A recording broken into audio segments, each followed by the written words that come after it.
not going to probably, I am probably going to do that. I could also, I guess, just choose to boot order from the UEFI or whatever. But okay, so yeah, so now I'm running Windows, and it seems to be fine. So I can use it, and so far it hasn't locked up. I got it working. I lost some files, but honestly not that much. So it wasn't that big of a deal. So I want to just let's some thoughts here. Some thoughts on Linux Surface. So first off, it's amazing. It worked incredibly well. It was really pretty easy to do. I think a lot of the problems I had getting the installs to work were probably my fault.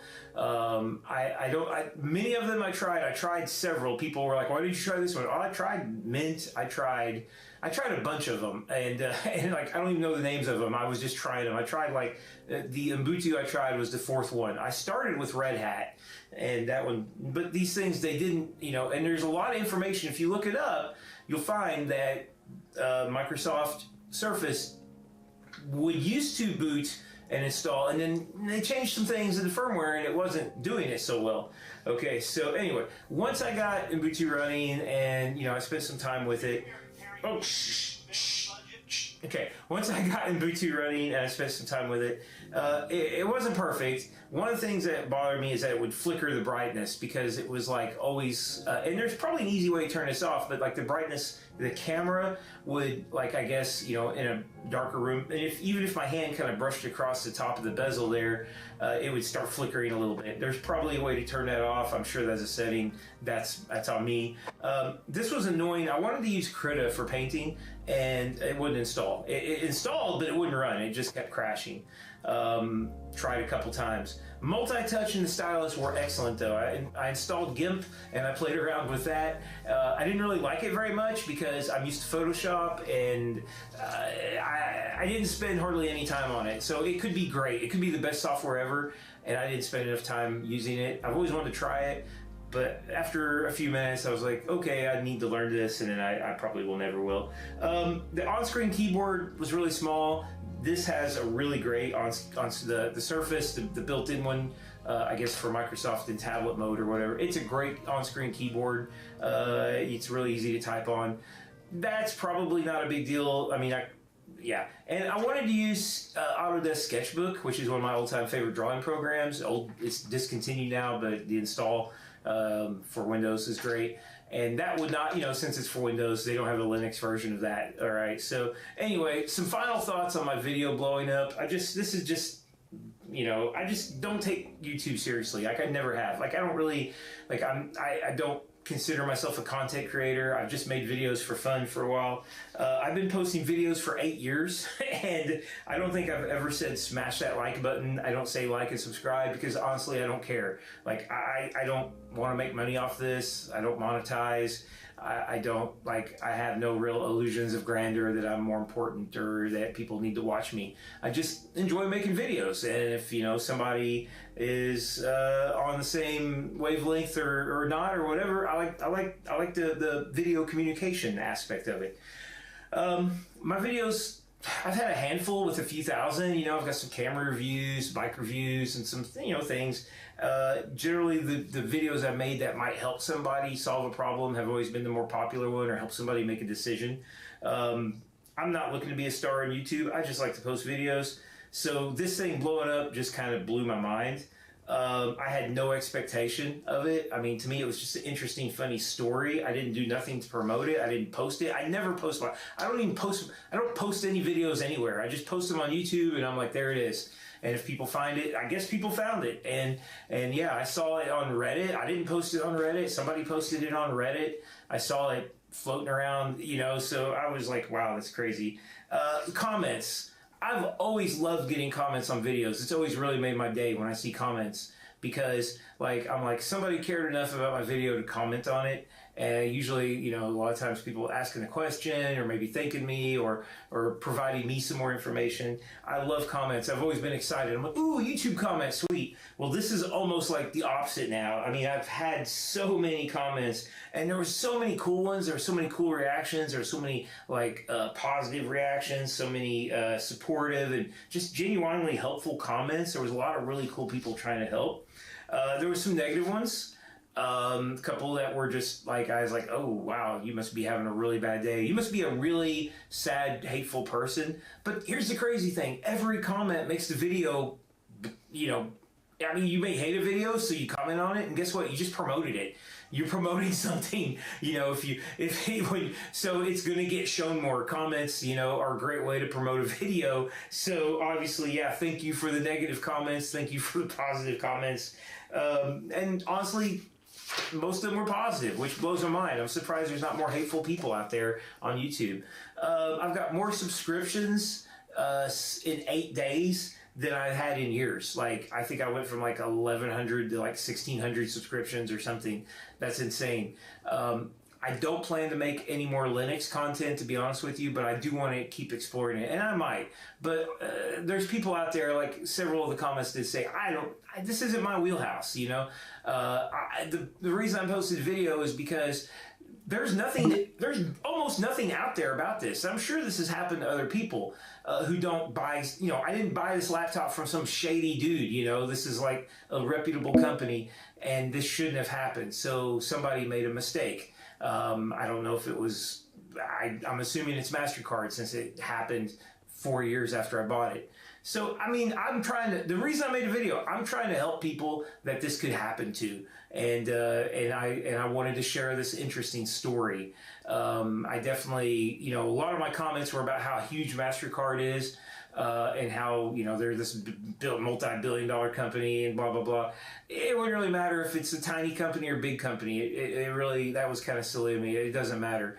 If you buy something from a reputable seller and later it becomes not really yours anymore, that's a problem with technology. You know, if I bought this from some shady stolen hacker dude, it probably would have went, boom, this isn't your property the next day. And that would be my fault. But I didn't. So it's not my fault. You know, and it's not other people's fault that this has happened to, and I'm sure it's happened to other people. Okay, guys, that being said, thanks for following along. Appreciate it. Smash that like button or whatever, I don't care.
tech news is neither here nor there. It's in its own dimension, filled with magic smoke and giant heads like the ones from Easter Island, except they're all Tim Cook and they answer every question with ha ha ha ha ha.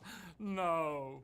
No! Microsoft has backported AMD's branch prediction improvements for Zen 3, 4, and 5 CPUs to Windows 11 version 23H2, meaning that Ryzen users can download this new optional update rather than sitting by the window, sighing and waiting for version 24H2 to become available. 24H2 is currently in release preview, and reviewers report substantial performance improvements in several games. According to testing by Hardware Lux, some of the games, like Starfield, are seeing gains of 13 to 41% depending on processor model, and others like Cyberpunk 2077 saw gains anywhere from 4 to 61%. There were also some odd outliers like Control, which saw general improvements, but an odd 10% regression with the 7800X3D. Hardware Unboxed likewise found a 2 to 4% improvement for Halo Infinite, but a 30+% improvement for Gears 5. If this optional update is at all similar to the performance granted by the 24H2 preview build, it should bring real-world performance closer to the benchmarks that AMD had to retract last week after reviewers were unable to replicate them. Source? I made it up. Meanwhile, MSI motherboards are incorporating AMD's update for Ryzen 5 9600X and Ryzen 7 9700X CPUs with a toggle in the BIOS that increases TDP from 65 to 105 watts, which promises to be around 13% faster.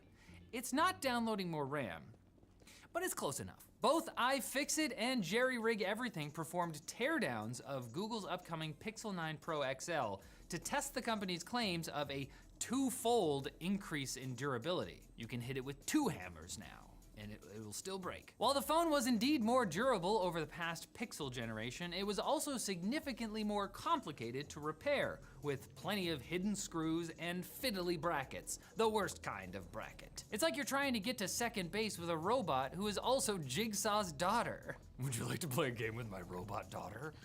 What? iFixit's inspection hit a rocky start when their application of gentle heat and pressure to remove the device's screen caused a significant delamination, rendering half the display unusable.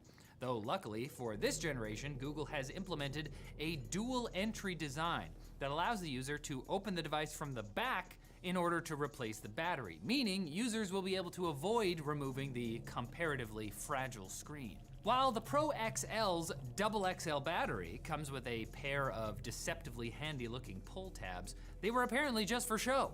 Both iFixit and Jerry Rig Everything wound up resorting to isopropyl alcohol to dissolve the powerful glue, and finally using a spudger to crowbar the battery out. It's just a prank. You know things get real when the spudger gets involved. Jerry Rig Everything further pointed out that all of the tiny screws were different sizes, adding unneeded complexity and creating a devious trap for absent-minded repair technicians with hay fever. Don't sneeze or it's all over. Gotcha. You got punked. An audit performed by the U.S. Department of Justice's Office of the Inspector General has found serious flaws in how the FBI stores, tracks, and disposes of electronic storage media containing sensitive and classified information, like national security documents and my 6th grade diary. You know they have it. We're in Canada, but they're very thorough. According to the OIG's report, the FBI doesn't do enough to track internal hard drives and thumb drives, increasing the risk of loss or theft. The organization also failed to consistently label these drives with the appropriate classification levels, which could lead to employees getting a little too casual with top secret documents. Likewise, facilities holding electronic media to be destroyed and disposed of were found to be insufficiently secured, to the point of being monitored by non-functional security cameras. That's why they're not being monitored. It's about the threat. The FBI has acknowledged the findings and outlined a few potential solutions, such as putting the drives in cages and using security cameras that work. They could also try using our sponsor, Charge. Their Shargeek 170 power bank is jam-packed with 24,000 milliamp hours of electricity juice, which is scientifically proven to make your devices work real good. With a max output of 170 watts, a max input of 140 watts, support for USB power delivery 3.1, and two-way charging, it charges your devices and itself at the same time real fast. The SharkGeek 170 has two USB-C ports, one USB-A port, and a built-in, informative display to monitor your charging progress. And its iconic transparent design makes it look like the MacGuffin in a sci-fi story where you're the special kid who has to recharge the sun. I think this thing could do it. Check it out and give your devices a boost at the link in the description. Woo! The quick bits also live in the tech news dimension. You know, they fly around in there, which is why you do want to keep your head down. They will sting you. And they poop everywhere. SpaceX has delayed the launch of the Polaris Dawn mission, which is being funded and crewed by billionaire Jason Isaacman. Isaacman is perhaps the fourth billionaire to take an unreasonable interest in space.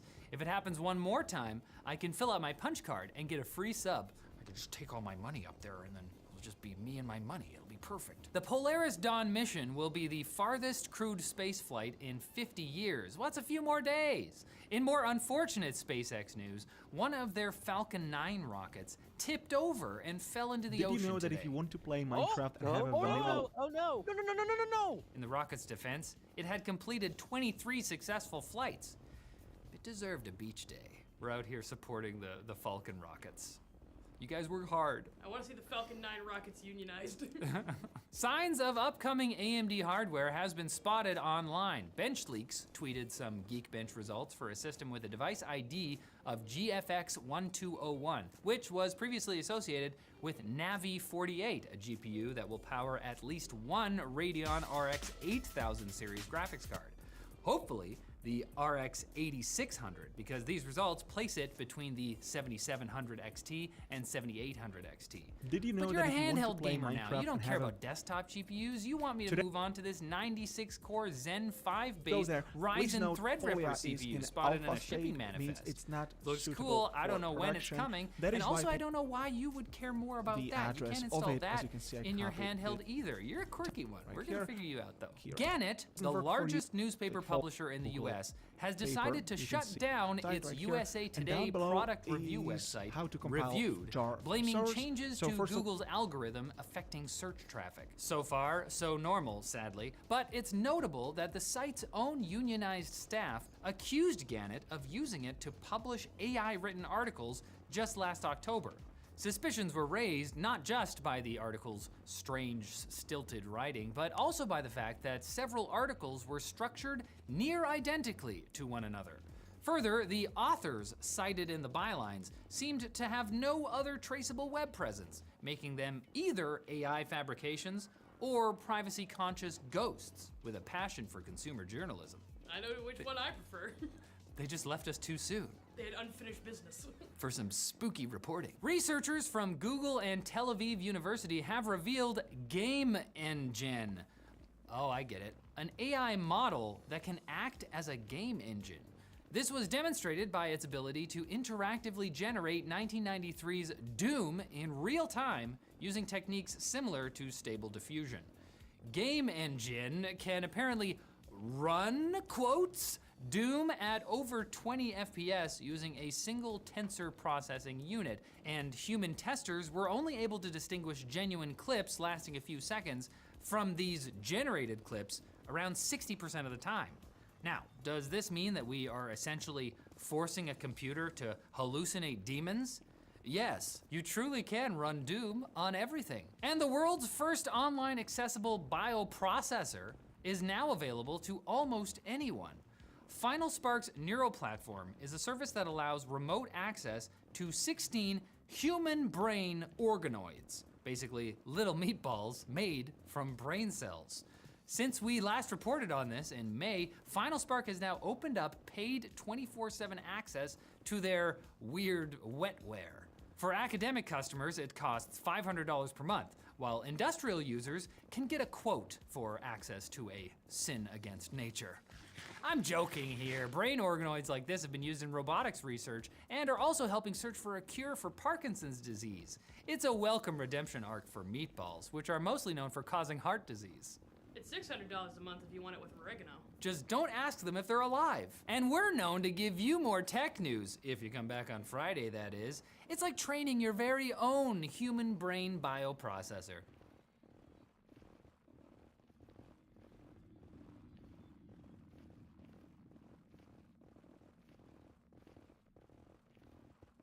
So it is episode 666. I want to talk about some spooky things. So, as far as demons know, your demon knowledge, Wendigoon. Yes. You've looked into it a ton. What's like an indicator to you when you're reading a demon story that you're like, this is made up, this is fake? And what are the ones that get you like, oh, I kind of buy this. I think this could be a real one. So the thing that's like, as someone who like, you know, believes in it, like I'm a Christian, I'm not like some levels of religious Christians will get to where it's like recently I covered a video game called Faith that revolves demons, and talking to the creator, he's like, yeah, I get emails all the time from people who think if you put like a pentagram in a game, you're going to hell. Like, obviously that's not the level I'm at. You've seen the content I cover. But as far as like reading stories about demonology or whatever, it's typically the theatrics of it. For that same reason, I believe possessions can happen, but I believe that like 99% of them are fake. Because a demon's MO, or like within Christianity, right? Like the devil's MO isn't to scare people or be weird and strange. Like he's not just creeping around like, hoo-ha, they're going to be so afraid of this one. That's what most like demon stories revolve around. It's just to divert people. It's just to point them away from God or Christianity or what have you. Most examples of demonic influence throughout like the Bible or old like, you know, religious traditions aren't even people who are like, you know, frothing at the mouth, possessed, yelling obscenities. That's not even what they do. Most of what they do is just being like leaders, people who will, you know, take the poor and the hungry and push them back to some righteous way until eventually bringing them into cult activities or what have you. I would say that there's, in my belief, there's a lot more possessed people in places of power or what have you than there are like, you know, satanic cult members. Like the Church of Satan and the Satanic Bible, and that's just poser stuff. That's all a joke. But the real stuff, so to speak, is just manipulation. $50 wasted. Yeah.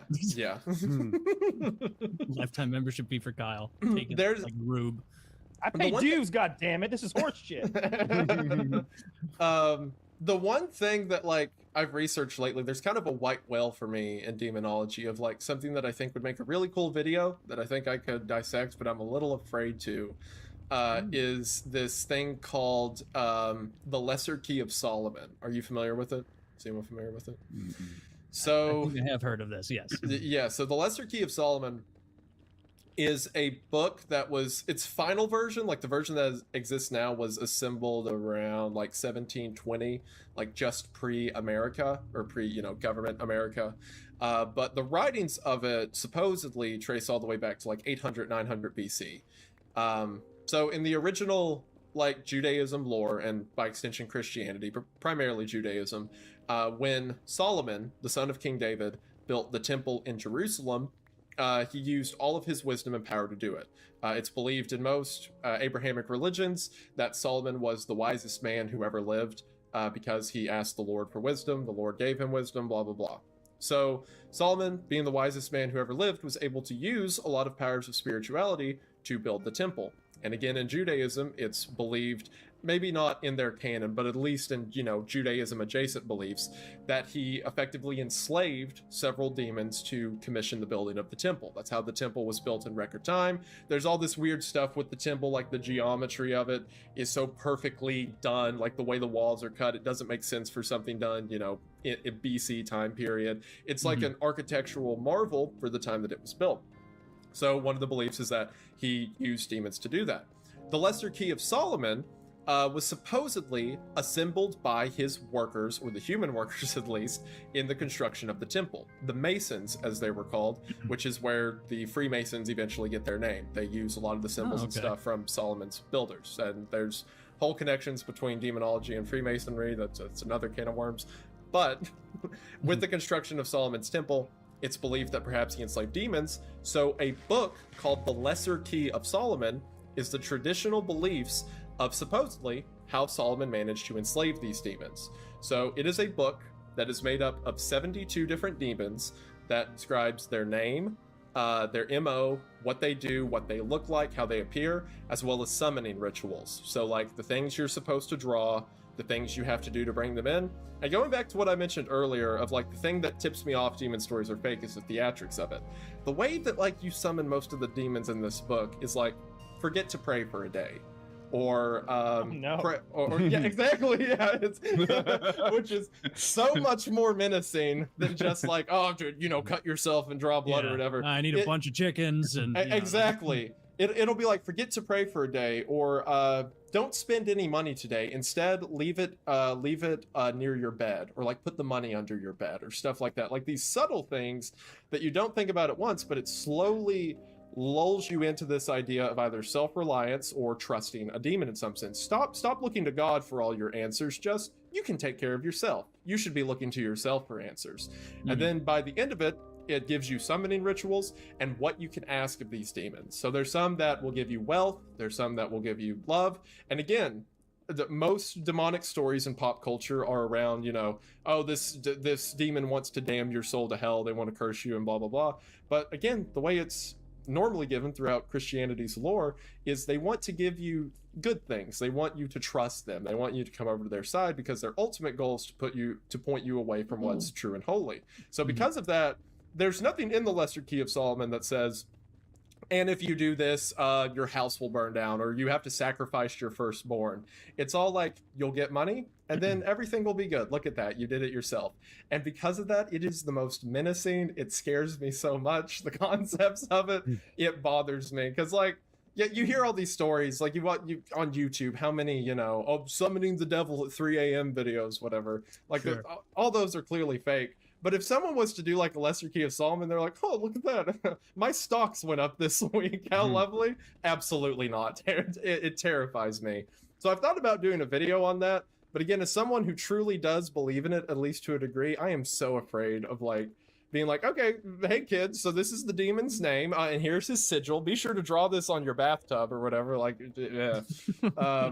But yeah, the power that a demon could have through you with your audience. Exactly. You could put something out there that was seemingly innocuous and get thousands of people around the world to do it. Rituals, incantations, blood, all sorts of things, sacrifices. Yeah. He's already made me decide to spend money every day. Yeah. I haven't remembered to pray in a minute. I'm gonna be honest. I'm a little worried about that. I just look. The thing is, if there was a demon out there, like I like the Crossroads demons analogy or not example, and Supernatural. Basically, you go somewhere to the crossroads at midnight on wherever the fuck. Demon's gonna show up, make a bargain with this guy. Sort of thing like, save my baby's life, and he's like, all right, but you know, I get your soul in 40 years, that sort of thing. If that were available, there'd be a line. There'd be a line of people TikToking their deals. Right? Absolutely. Like, yeah. There would be a reality show where the devil could make his own reality show with horns and like hell in the background. Here's last season's losers, and they're back there screaming in eternal flames, and people would come right on the show and try. That's terrible. Like, basic macroeconomics tells us that as you increase the supply, right, this line, that the deals they strike will get worse and worse. You'll be trading your soul for like a tank of gas. It's a tank of gas. Economy's getting tough, Woody. Yeah, I got had by the Crossroads demon because of soul inflation. Eventually, they shut off the markets because the supply of souls is too much, and they don't need to intake anymore. You know, the exporting's already enough of a hassle. It's yeah, the demonic Fed is raising rates. You can have you can only have so many people who are rulers of the world. You know, so like that's getting complicated. Yeah, you got the demons have to be like, who wants something like less, like way less. Like we'll take Senator, state senator. I got plenty of souls around here. Senator. How about Senator? Anytime, just let me know. We've got a couple positions we can fill out. Midwest states, if you're cool with that. Kentucky's about to open up, I think. Yeah. You can be the president. Hear me out. Somalia. No, I'd rather be a middle class person First here. president of Somalia. Dude, well, what I'm learning from this, you're saying the demons, they aren't traditionally scary in that way, which actually checks out with Christianity. Like they want to imbue you with pride or one of the sins of thinking you can get ahead. But they also help people. They do things like curing the blind by the thousands, curing the deaf by the thousands. The deaf, curing the deaf, yes. The deaf. So does that make you give any more thought to the Mr. Mark of the Beast theory? Oh, yeah. Wait, Mr. Mark of the Beast? You're talking about the Mark of the Beast from Revelations, right? Yes, with Mr. Beast. You've seen those people on... Yeah, Mr. Mark of the Beast. Have you seen those people on... I did Have not. you had I your should have chocolate picked... yet? Have you taken it into your body yet? Have you seen those people on Twitter? There's a bunch of people on Twitter who are... I should have known that's where that was going, but that blindsided me. Thank you, Taylor. Yeah, there's a lot of people online that are convinced that he's trying to pull the wool over people's eyes by pulling the wool off of their eyes. It's interesting. No, I won't say to Mr. Beast specifically, but that man, I have to give a good transition before I talk about this, or else it could get clipped so easily. Yeah. But not Mr. Beast, but insert another person is similar to a lot of Christian ideas around like the Antichrist, right? Like the purpose of the Antichrist is to unite the nations. It's not that the devil needs to win, he just needs God to lose, right? That's his whole purpose. So like for one, the devil's a losing battle. The devil knows it's a losing battle. He's just trying to get as many souls as he can while he's there. And what's the better way to get people's souls? By, tormenting them, making their necks spin around and like float off beds, or to be an administrator of wealth and knowledge, prosperity, what have you. Sure. And it's interesting to see like the shift that had, because previous to, I would say, Enlightenment era, all stories around demonic activity were about that. It was always about like deals with the devil that were made, of like the devil was portrayed as like a false member of the clergy, or perhaps a ruler or a king who'd come to people and give them, wealth and wisdom. The stories like Faust, capitalize on a lot of those legends.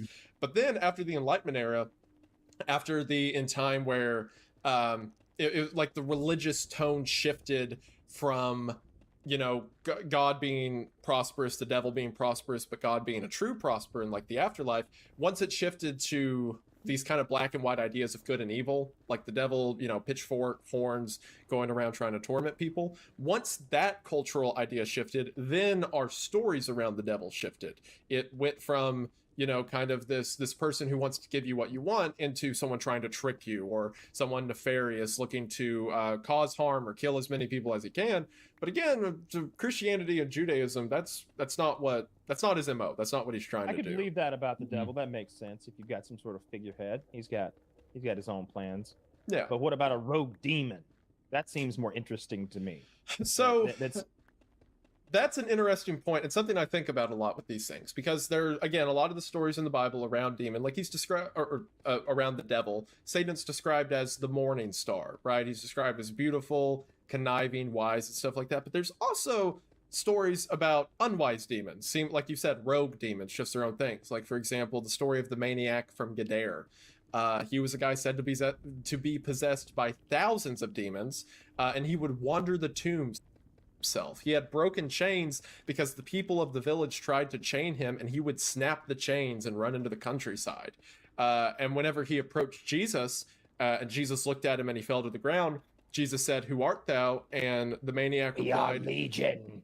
We are legion, for we are many." Yeah, which is where that's why that line gets pulled into every demonic story or whatever. And it says that Jesus banished the demons from him, and the demons went into swine that were in the countryside, and the swine ran off a cliff like they were crazed. So that's very different from like the conniving, dealing devil. That's just like wild animals. That's what Constantine does. If you watch the movie Constantine with Keanu Reeves, now I'm sure they made this shit up for the fucking movie. They're like, so maybe we just throw the demon in like a pig and then kill the pig. No, they threw it in a mirror and then shattered the mirror. I saw a movie recently with who used to the Gladiator guy. He's fat now. Russell Crowe. Russell Crowe made this movie like this year called The Pope's Exorcist. Yes, and I'm sure it's based on probably the last official Catholic exorcist or whatever. Probably, I don't know. but it's it's a silly movie. But at one point, he takes the demon and puts it in a pig and then kills the pig. And I can't remember if it was a real demon, or if it was just to go through the ritual for the mentally ill kid there. I can't remember if they said which it was, but I like both of those ideas a lot. I like the idea that we could maybe, and that's what happens in The Exorcist. Spoiler alert: his father Karras, was it? Like lets the demon into his body and then throws himself Flies out the window. Yeah. Did he throw himself out, or did the demon throw the body out because it couldn't stand to be within the pure body of the priest? I think the demon that's an threw his interesting body point. out. It but couldn't I don't know. cohabitate in a body, so that also had God in it, perhaps. Yeah, Those I like pigs, because that. ran because off the- Pazuzu shows up in the sequels, right? So then canonically it would be Well- that the demon threw him out. What's his name? Blatty is the writer, I think. He's got 3 names: William Blatty or whatever the fuck.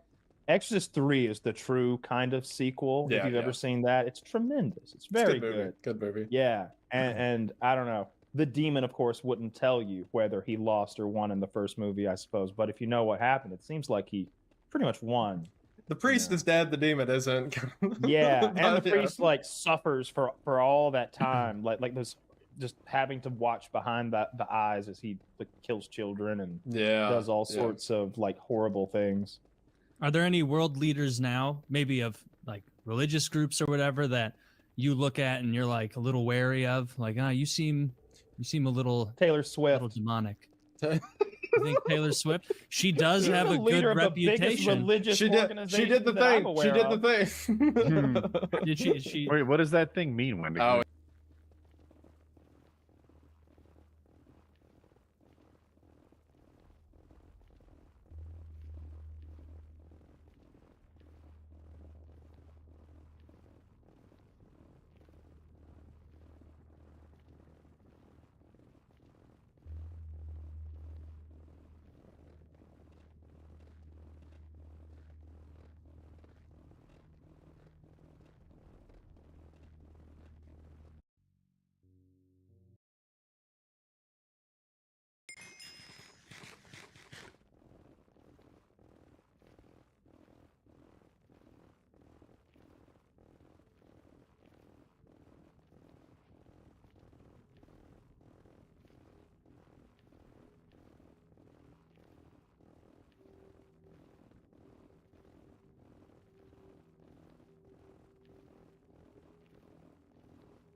Hello and welcome to another episode of the 8-Bit Guy. Today I want to revisit the Macintosh restoration project that I was recently working on. Now, a very generous fan named David Freeman sent me several items which helped move this process along for me pretty well. First of all, you can see that I've got my SE finally up and running. Now, it's not running on a solid state drive. I do hope to accomplish that at some point, but it is currently running on a more traditional style SCSI drive that he sent me. And then I'm going to be getting my Macintosh Plus up and running in this episode, hopefully. He also sent me an analog board. Now, he says this works, and I have no doubt that he's telling the truth. However, one of the things I noticed is that at least one, maybe two of the capacitors here are bulging. So that means they're right at the end of their life. So I've decided that if I'm going to put this thing in this computer, I might as well go ahead and replace the capacitors on this thing before I do it. I mean, because it's only a matter of time before they're going to burn out.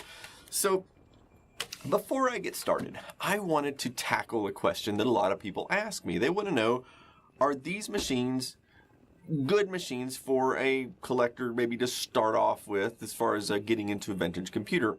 After all, these Macintosh Plus machines were made famous in many movies of the 1980s, especially things like Back to the Future 2 and Star Trek IV: The Voyage Home. Hello, computer. But they're still iconic today, as evidenced by its appearance in many shows such as Futurama. Get a load of that! I will now consider the evidence. But the question is, are they still good starter machines for the collector? And I honestly have to say the answer is no. These actually, I really don't recommend these for first-time collectors. There's several problems with these machines, getting them to work. And they can be a real pain in the butt. So the first problem is, of course, these. I mean, these machines have built-in CRT screens, so naturally they have a lot of high-voltage analog components on board. So you're going to run into a lot of them where this is going to be the main point of failure, and a lot of people don't want to mess with these, and for good reason. They can be dangerous, and sometimes they're just difficult to work on and figure out what's going on. The second problem is, of course, the fact that they use 800K floppy disks. Now, floppy disks in and of themselves aren't necessarily a problem. The newer Macs can use high-density floppy disks, which are compatible with a modern floppy drive if you get like a USB drive to connect to your PC. These are not. These use double-density disks. Now, you can tell the difference between a high density and a double density by how many holes they have. The double density will just have one single hole, whereas the high density disk will have two holes. Well, these use the older style. These disks are harder to find, and then when you do find them, it's almost impossible to write them. It's very difficult to find a machine that can write information to these disks. You pretty much need an old machine like this in order to be able to write them. So if you don't have any operating system disks on hand, you're going to have to find some. Somebody else is going to have to make some for you. That kind of makes it difficult. Anyway, so the other problem I wanted to tell you about is the mice and the keyboards. Now, the Macintosh SE is a little better because it can handle the ADB style keyboards and mice, and these are pretty common, and they use these for a long time, and you can find lots of these online. The Macintosh Plus and the 128K and the 512K all use a very proprietary type keyboard. In fact, I don't even have the right one. This one works. This is actually from a Macintosh 512K. That's why the color is a little different. But this actually does not need to be retrobrighted. This is actually the original color of this keyboard. But it does work with this machine. But the problem is these keyboards and mice will cost you more money than the computer itself. I haven't figured out exactly why that is. I really don't know the answer. But it is not uncommon that if you wanted a mouse and keyboard for a Mac Plus, you're looking at $100. Often you can buy the computer for less than that. You would think there would be as many mice and keyboards available as there are computers, but for some reason, that's just the way it is. And then, of course, the last thing I wanted to mention is these darn SCSI drives. The Macintosh SE and all of the compact Macs, they use the SCSI interface, and these are difficult to find. And when you do find them, they generally don't work. And as a perfect example, this is the one that came out of this Macintosh SE, and it was dead when I received the machine. And then a fan sent me this one, and it was working. I had the machine working for about 24 hours, and the next day, it was dead. they die. I mean, they're like dropping like flies. And so it's really difficult to find one of these and find one that works. And so that's another problem. And that's one of the reasons why you'd probably want to move to one of the solid state devices. But those are like around $100. So the point is, by the time you get one of these machines and you get the analog board up to date with modern capacitors, and you find the software and you find a keyboard and mouse and you find a hard drive for them, you're looking at $400 or $500 to get one of these suckers up and running. It's kind of ridiculous. But anyway, that aside, I'm going to go ahead and recap this computer, and hopefully, crossing my fingers here, hopefully we will have this thing up and running by the end of the episode. Now, I have not seen this thing run ever.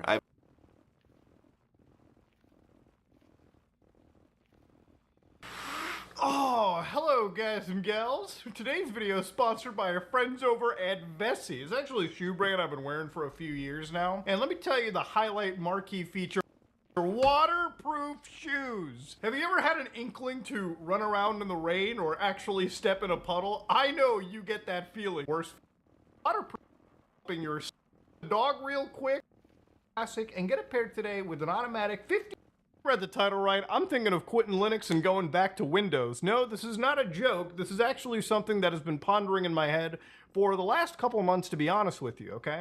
And ever since I had bought my RTX 4090 and made that video about a year ago where I literally built one, I basically made one graphics card turn into 32, I figured, yeah, maybe this could be something that I want to chase down the road, okay?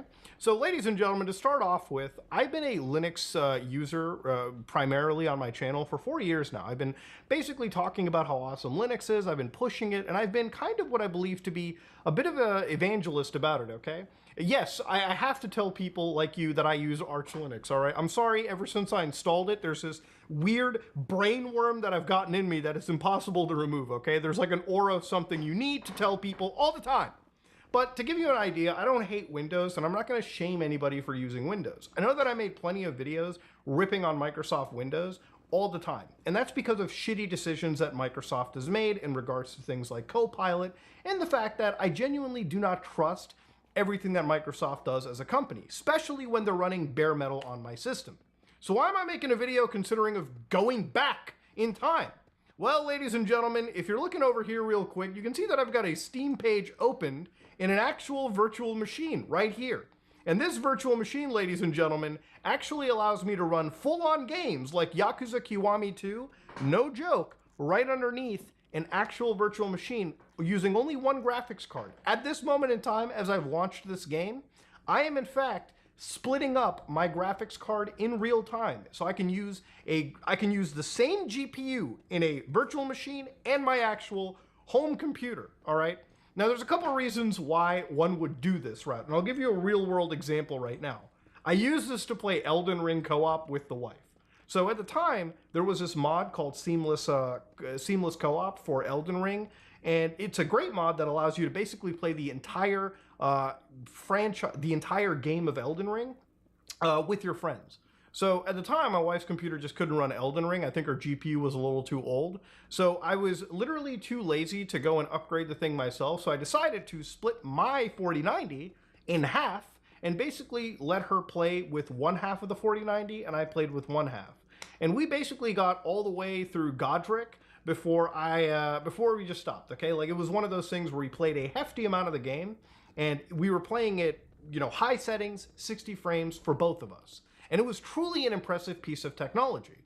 Now, since then, I've been trying to chase that same high underneath Linux. Unfortunately, I haven't reached it. Now, to give you an idea, there is something known as GPU paravirtualization, which is virtualizing your graphics card. And a lot of virtualization tools have 3D drivers that now can let you play full games in them. So when I want to play an old PC game underneath my computer, I don't just try to run the binary. I just run it in VMware, okay, or VirtualBox, because they have 3D drivers. But that only goes so far, all right? What if you wanted to run something like Yakuza Kiwami 2, or a shooter, or a game relatively recent that came out underneath a virtual machine? Well, underneath Linux, there's not that many options, okay? for a while there was something known as libvfio, which had some showcase of people playing Call of Duty Warzone 1.0 on it with really good frame rate, okay? They were splitting one card. So there's a problem with this entire setup. For one, it took a little while to get going, and currently underneath the 4090 that I use, it is perpetually in development, meaning that maybe it'll come out, maybe it won't. So upgrading too far down the road can cause you issues running this.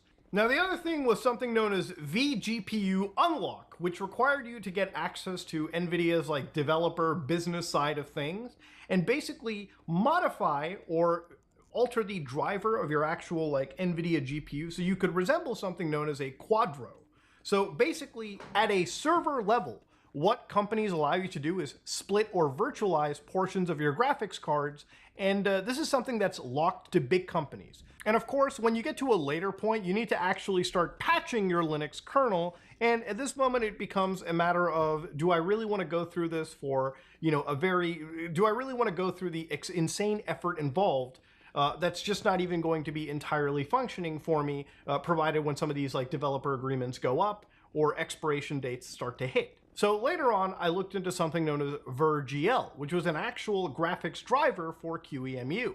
But of course, this only went so far, and trying to get this thing to function appropriately underneath an NVIDIA graphics card rendered me with node errors and things that just would not initialize. And even when I thought it was working and it said it was working, I was getting like 2 frames, maybe 1 frame on average with a lot of these benchmarking tools, which showed me that yes, it told me it was working, but it probably wasn't working.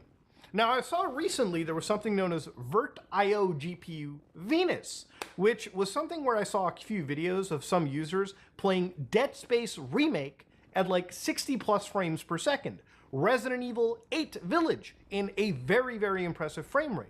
So I thought, oh, maybe this is the route that I should go down. But unfortunately, it also involved having an AMD graphics card, which I did not have. I had an NVIDIA one, and you had to start downloading specific Linux kernel patches. Now, if you think that I'm paranoid as fuck when it comes to running regular software in my system, I am triple paranoid when it comes to installing somebody else's patches in the actual OS's kernel itself. It's just never gonna happen. So that high that I experienced with my significant other playing Elden Ring was something that only was reflected in Windows. So at this moment in time, I wanted to kind of guide you through the history of why I even went down this road. 4 years ago, I made a video where the goofy Mutahar face comes from, where it was titled literally me building a virtual gaming like VM. And I did this because at the time for the virus investigation series, I was looking into this PUBG malware. But I didn't want to run malware on an actual system. I wanted to run it in a virtual machine that could run something like PUBG. So what I did was I installed my own, Linux operating system, and I used a Type 1 hypervisor. Now, the thing about a hypervisor is if you look into the actual types, a Type 1 hypervisor is something that is embedded in the machine's firmware. A Type 2 is something that you install on the machine, and it actually works with the machine's operating system. So when you install something like VMware or VirtualBox, there's a good chance that that is a Type 2. A Type 1 is something that is known as KVM, which is something built into the Linux kernel itself, and it's a part of the actual process. A lot of big servers use it, and a lot of smaller guys like me who just want to have split up GPUs use it all the time. So the thing about it is, Microsoft has the same thing. They have something known as Hyper-V. Now, Hyper-V is something that you can install right now if you have Windows 11 Pro, but you probably are using Hyper-V without knowing if you own an Xbox. See, every time you fire up a game on an Xbox, what it does is it launches a brand new virtual machine where it allocates a certain amount of the actual system's resources. So it runs games in a virtual environment. It sandboxes a game from the rest of the Xbox's operating system. So the way that Hyper-V works is you have Hyper-V, basically your host computer, and your actual operating system, so Windows, like what we're using over here to record my footage, my desktop, this is running in a virtual machine. But you probably won't notice it because that's how Hyper-V works. And within Hyper-V, you can then create multiple machines. And then you can do things like GPU partitioning, which we'll get to later on. So the thing about all of this is when I started making that video, it was pretty simple. I built a Linux box. I basically had a integrated GPU, which was a graphics processing unit that's built right into your processor. And I had my RTX, I think it was like the 1080 or the 2000 series at the time. So what I did was I used something known as VFIO, and it hijacked the card as the system was booting, meaning Linux could not access that graphics card. I then passed that over to the virtual machine I had built, and lo and behold, I could game underneath Windows. Now, one of the first few videos that I saw on YouTube was like literally right here, where some guy was playing Assassin's Creed, Black Flag, just like this. And I was blown away by this. This was uploaded like 10 years ago. So it was something that was entirely possible at the time. And of course, one of the most popular videos I think that came out of this topic was a channel known as Level 1 Linux, Level 1 Techs. So Wendell had shown GTA 5 running underneath Arch Linux, or running underneath any form of Linux, to be honest with you. Nowadays, this whole process is super duper simple to do, and there's an entire wiki that you can follow that'll just basically work and get you up and running, I would say, within an hour, depending on your skill, right? If you're really skilled, I'd say minutes. But with all of that being said, the dream lasted for all of 2 years. Because later on, what had happened was games like Rainbow Six Siege had started to implement, really stringent checks into their anti-cheat. Now, anti-cheat technology is not new, and if you look at anti-cheat stuff now, there's a lot of popular games that just will not work underneath this method. But at the time, what had happened was my gameplay on Rainbow Six Siege was met with me being kicked out of sessions every single minute. And this happened because the anti-cheat, BattleEye, was basically detecting that I was in a virtual machine, and they kept kicking me out. So immediately I thought to myself, wow, the whole reason I built some of these things was to game on. If I can't play the games that I'm most passionate about, maybe this project starts to die.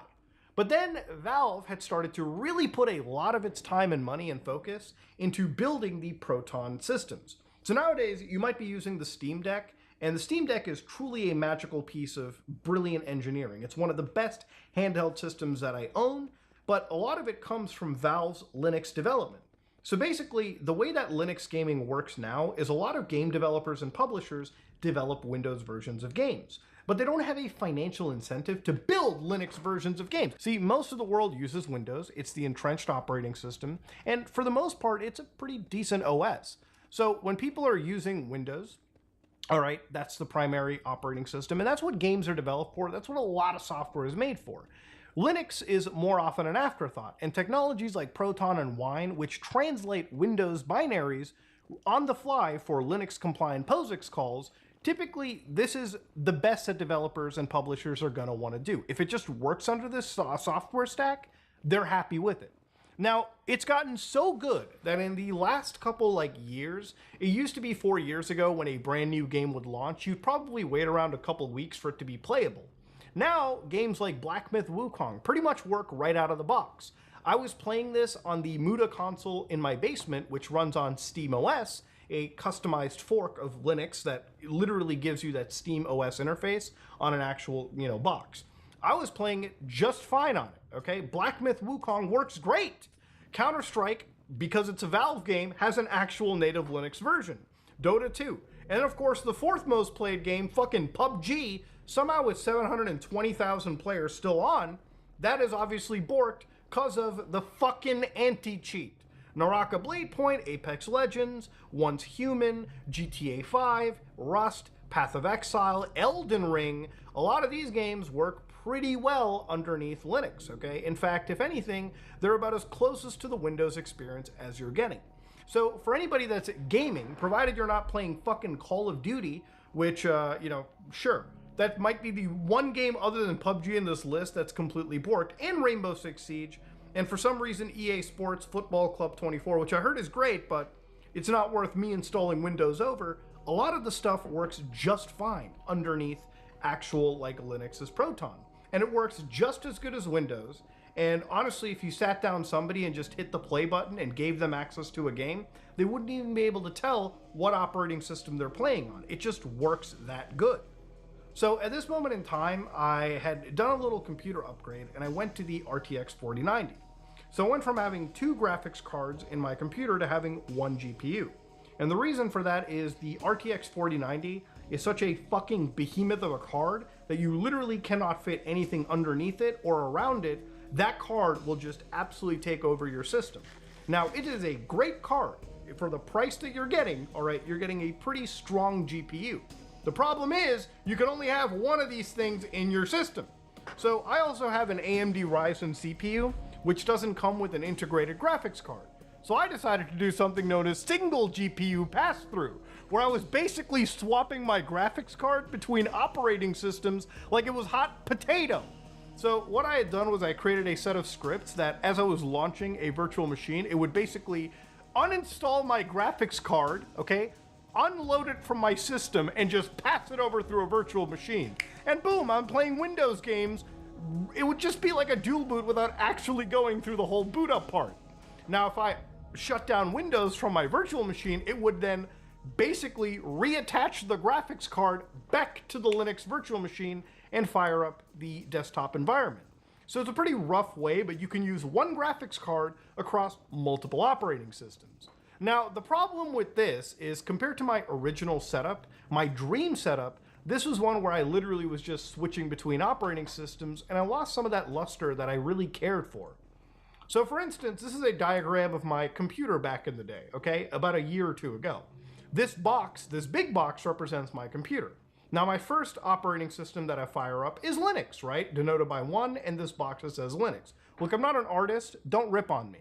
Whenever I needed to use Windows to record footage or stream to the public, I would basically fire up a VM that would just be Windows, right? So here is Windows, poorly done right here, and of course if I needed sometimes Mac, I could pass up another VM.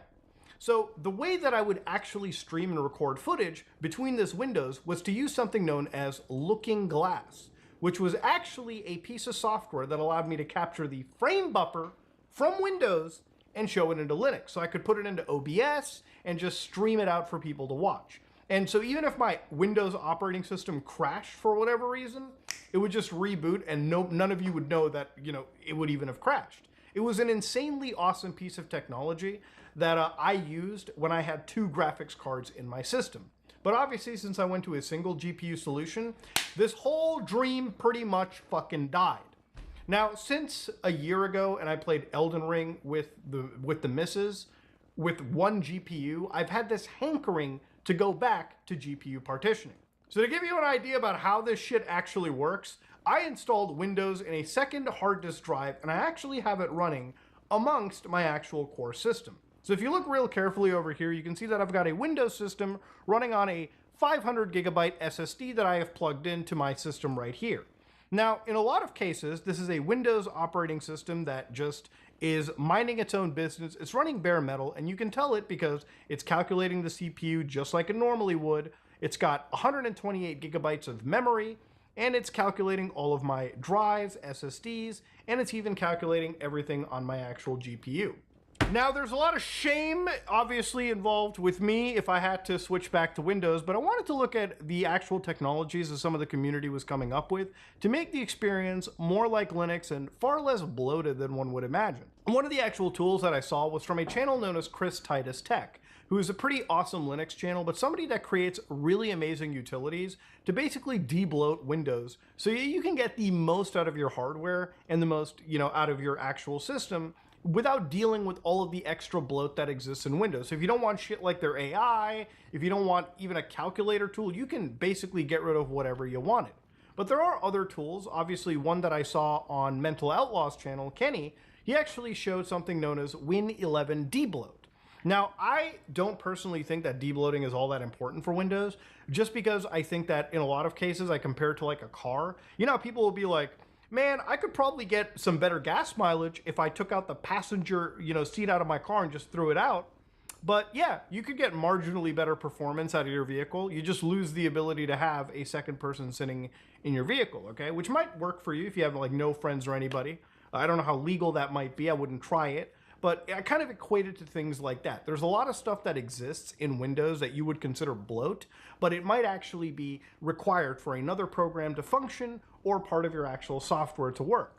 But this script is one of those scripts where it gets rid of things like telemetry, tracking, which is something that I've constantly fought against. And it's something I hate about Windows. It's already got things like search results that if you want to get rid of with Bing, Copilot, all these things right there. So to use this kind of tool, what you effectively have to do is open up PowerShell as an administrator. Now, before somebody goes, but Muda, is this safe? No, or nothing is safe, okay? Whenever you're clicking that Run as Administrator button, you're basically giving keys to anybody on your computer to access the most radical depths that they can go to. So again, unless you really trust something, sure, okay, fine. But this is something that I highly recommend you go of your own accord. I am not responsible for whatever happens to your computer. So as you fire up Windows PowerShell right here, what you basically do is you copy this right now, this little code, this script block create IRM, and you just basically paste it and hit enter. And what that'll do is load up that actual script right here. So in order to debloat Windows, I would think the best way to go about this is to do just the default mode. Now you could do app removal mode where you start removing things like Calculator or Paint or whatever tool you wanted. If you don't use the calculator in Windows, you probably don't want to keep it. You can remove it. But we're just going to go to default mode and hit 1. So what that'll do is it'll remove the default selection of apps. It'll disable telemetry, diagnostics, and app launch tracking and targeted advertisement. Disable and remove Bing search in Cortana, which I don't even think Cortana is part of Windows, but sure. Disable tips and tricks for the lock screen. Basically get rid of Copilot and everything you never wanted. So once you hit enter, you'll notice that Windows is going to start wiping things left and right. So as the script is executing, you can basically just like walk away a little bit. It'll take some time. You might not get any verbose information, but after a bit of time, it'll debloat Windows and you should have a Windows that is as tracking light as you want it. So as you can see right over here, it's working and it's removing Bing Travel, Bing Weather, Microsoft Office Hub, Power BI for Windows, Windows Maps, Alarms, Skype app. So again, if you never ever use Skype in your system, you can actually start typing these things individually and realize, uh-oh, it all went black, everything is good, everything is now removed. Now, earlier in this video when I was talking about like different virtual machine technologies, one of them was vGPU unlock. Now, obviously, when you work for a big company where they purchase massive cards like these NVIDIA Teslas and these like data center cards, where they cost a infinitely high amount of money compared to what you're buying at Best Buy, but they're designed for big research companies, big organizations. See, they come with special software that allow you to split GPUs or partition them for everyone around. Now, if you want to get access to this without paying a crap ton of money, then you use Hyper-V. Now, at the time, I could have bought one of these cards. Like, they're actually selling some of these NVIDIA Tesla cards for like $200 on eBay. Now, I would rather trust a $3 hooker in Tijuana before I decided to even purchase a graphics card off of eBay, because I know fucking damn well what these graphic cards have been through, and I know damn long how they're gonna last on my home system. Now, once you actually get your graphics card installed on your main system, what you can basically do is you can go all the way to your local directory, go to the Windows directory like I'm showing you, and go to that scary, spooky System32 directory. Inside your System32 directory, there will be something known as driver store, file repository, and of course, in amongst all of these folders, you're going to just keep tapping the N button until you get down to something known as the NVI, I think it's what it is, so NV display. So once you see NV dispy and NV dispig, you're going to download NV dispy because that's the kosher one to have. You're going to copy that over to a special folder on your system that you can just call on your host device, send to virtual machine, okay, or VM.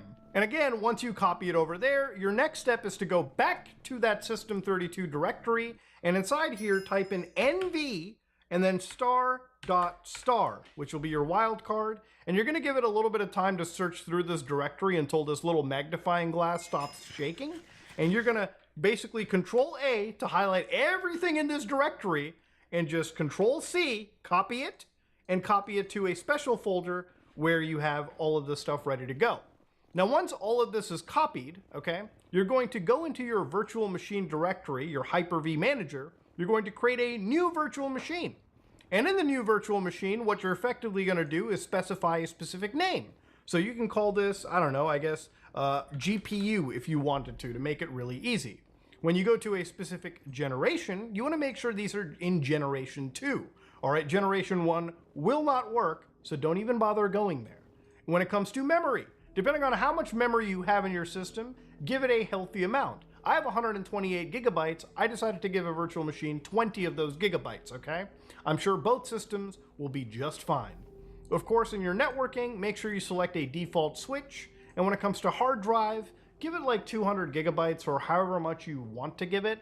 Just because if you're going to be installing games on it, especially modern games, you're going to want to have as much space as you can reasonably allow. And of course, at that moment in time, you can download a copy of Windows 11 from the actual Windows storefront and use that to install underneath this system. And now at this moment in time, we're going to be doing a little bit of PowerShell scripting, buckos. So we're going to be splitting up our GPUs like champs. So you're going to open up your terminal here real quick. And actually, you're going to want to open that up as the administrator, just because we need some administrator privileges to be running a certain command. Get VM host partitionable GPU. Hit enter and copy all this information. What's important is the values that are presented here, okay? So you can see that I've got 1 billion total VRAM, available VRAM, everything. So when you're going to be writing the next part of the script, you want to make sure this script is going to allow you to be within these values. So you're not really going to be running into errors or crashes. What you're basically going to be doing is writing a script that uses around, I would say, 80% of the values you see listed here, just to basically achieve, no crashes and no issues. So first things first, you're going to do $VM equals, and you're going to type the actual name of your Hyper-V partition you made. So if you called it GPU-P, for instance, right? Which in my case, if you actually go into your Hyper-V manager, you can see that once you fire it up, it'll give you the name of your actual virtual machine. So this one is Windows GPU-P. Yours can be whatever you named it. You type in Windows GPU-P, all right, not PIP, and then of course you can just bracket that off. And then of course as you go down, you want to do add, all right, VM GPU partition adapter, right? And of course it'll actually give you the fills right here. So just hit tab, let it do what it needs to, dash VM name, and again, make sure you match these cases. So higher case, lower case, very important when it comes to writing scripts. This is not like your English class where maybe you might be able to get away. Computers absolutely rely on that exact definition. Set VM GPU, all right, partition adapter, and then of course VM name, all right, like that, $VM. Now at this point, you're going to be entering in a few values. And this is based off a PowerShell script that I saw on level 1 tech, but I'll guide you through exactly what you need to enter. So when it comes to the first variable, minimum partition VRAM, you want to give it something like, I don't know, 80 million, for instance, right? This is just based off of my actual GPU. Your numbers will be different, and it's based on a percentage of what you saw in that, GPU table we literally queried like a minute or two earlier. So I gave it the number of 80 million. Now, I gave a max value of 800 million. So it's not going to look clean when I'm writing this out, but the idea is you have your minimum partition and your maximum partition VRAM will be, like, for me, again, 800 million. So again, it doesn't look really that different in video, and again, I could have used a better number, but the idea is these are the two numbers you're going to want to have. So one thing that you can do is open up a little notepad and just basically say, here is the minimum value, so keep that on top. And you can take the larger value and just copy it below. So immediately you can just highlight this minimum, copy it, and just paste it into this as needed. So at this point, the next thing we need to be typing in is optimal partition VRAM. And optimal and the max is always going to be the same number, okay? So the way that you look at this is the minimum, anytime you see minimum in any of these like arguments, just give it the minimum value. If you see max or optimal, give it the max value that we have. So when it comes to optimal, take that maximum value, paste it in there. And of course you want to do min partition encode, and minimum partition, obviously take that smaller value and just toss it in. So max partition encode, all right, take that large value, optimal, just copy that in there. And again, optimal partition encode, you're going to take that max value and just paste it in there. So minimum partition decode, again, take that really minimum value and just copy it in. Max partition decode, again, the optimal, just copy it in there. Optimal partition discode, so optimal partition decode, copy that in there. And again, min partition compute, so dash min partition compute, take the minimum value from an earlier entry and just put that in here. So boom. And again, min partition, go to max partition compute. And again, these are all done in one line, so that's what we're going for. So copy the optimal, put it into max. And again, the final one, and this is the final, do optimal partition compute, and boom. So once that's done, your next line, line number 6, should be set VM guest controlled cache types, and just do $true, and then VM name, again, just like you read earlier, and do $VM.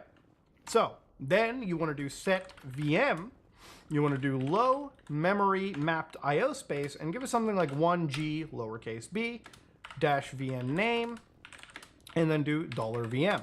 And of course, the final line, set VM at high memory mapped IO space, that can be something like 32 gigabytes, all capitals, VM name, and of course, $VM. So that's your actual like script right here. And we did that in a matter of minutes.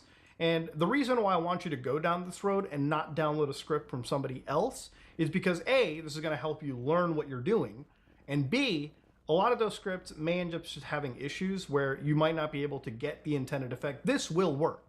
So once you're effectively done over here, you can save the script somewhere on your system and just launch it.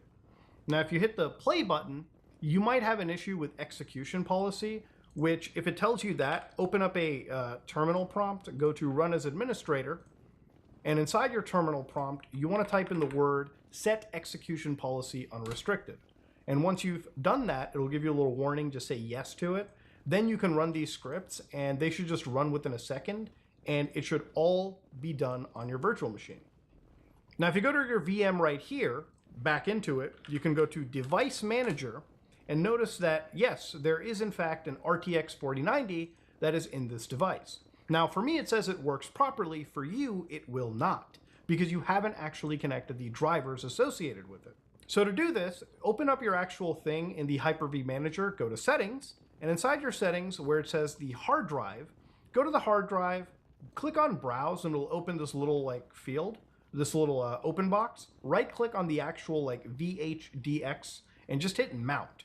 And once you hit Mount, it'll open up a new folder that literally opens the actual table of your virtual machine. So in order to actually make your little virtual graphics card splitting stuff work, you need to make sure drivers are copied over. Now, anytime you update the actual graphics driver on your home system, you have to copy all of those files from your Windows directory on your host system to every virtual machine that you're running, just because that's how this stuff works, okay? That's how this splitting stuff is going to happen.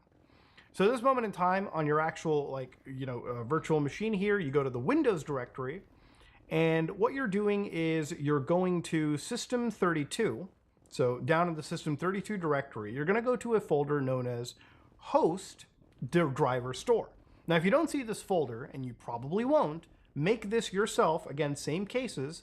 Click on that, make a new folder under it called File Repository, and just copy that nvdspinf to this folder. Again, every time you update, you have to copy from your host directory to your virtual machine systems. Then, of course, go back to your System32 directory and copy everything from your host System32 directory that had to do with that NV file structure, and just copy it all the way over to System32 on your actual VM. Once that's done, basically go over to your computer and just unmount that system. So eject it, and you can now fire up your virtual machine and you're good to go. Boy, oh boy, ladies and gentlemen, does it recognize and work like normal. So about a year into this, NVIDIA has not stopped this, and I don't think they will, given the fact that this has been such a known thing at this point. And the only people that are really using it are the really, really insane wild ones, like me, who need to use this technology for, again, that idea of compartmentalizing everything in their system. Now, this is by far the best way of GPU paravirtualization that I have ever seen in modern systems. Now, obviously, do I think Linux can catch up? Absolutely, and I think it'll catch up and probably be better. But for now, Windows has this one advantage that I actually take advantage of. So for instance, why do I use, virtual machines? For one reason alone, is running software. So for instance, if I wanted to record a video on my system, it helps for me recording games that oftentimes record at interestingly different resolutions. But when I'm downloading random games on the internet and random pieces of software, it is genuinely something that I have to watch out for. But let's say you wanted to play something with a little bit more oomph into it. Well, firing up Yakuza Kiwami 2 and running it at high settings is something that is easily possible underneath virtualization technologies like this. So you can see that I've seen the Sega screen, it's firing up, and just to show you that I'm running the game at a high resolution and a high possible graphic settings, I'm going to show you right now. This is underneath a virtual machine, by the way, that is splitting up a graphics card as we're actually talking.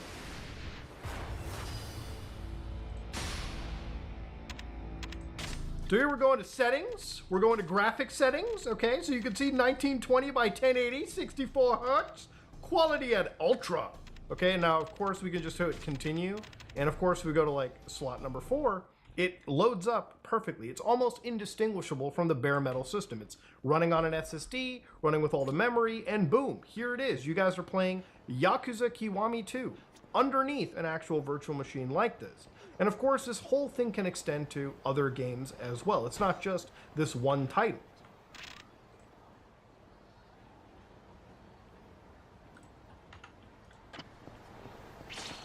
I wonder if we can just do a quick little fight on the street here real quick. This is when you give me this game for an hour to play just for footage. I'm so overpowered in the game that I already have all the end game shit pretty much unlocked.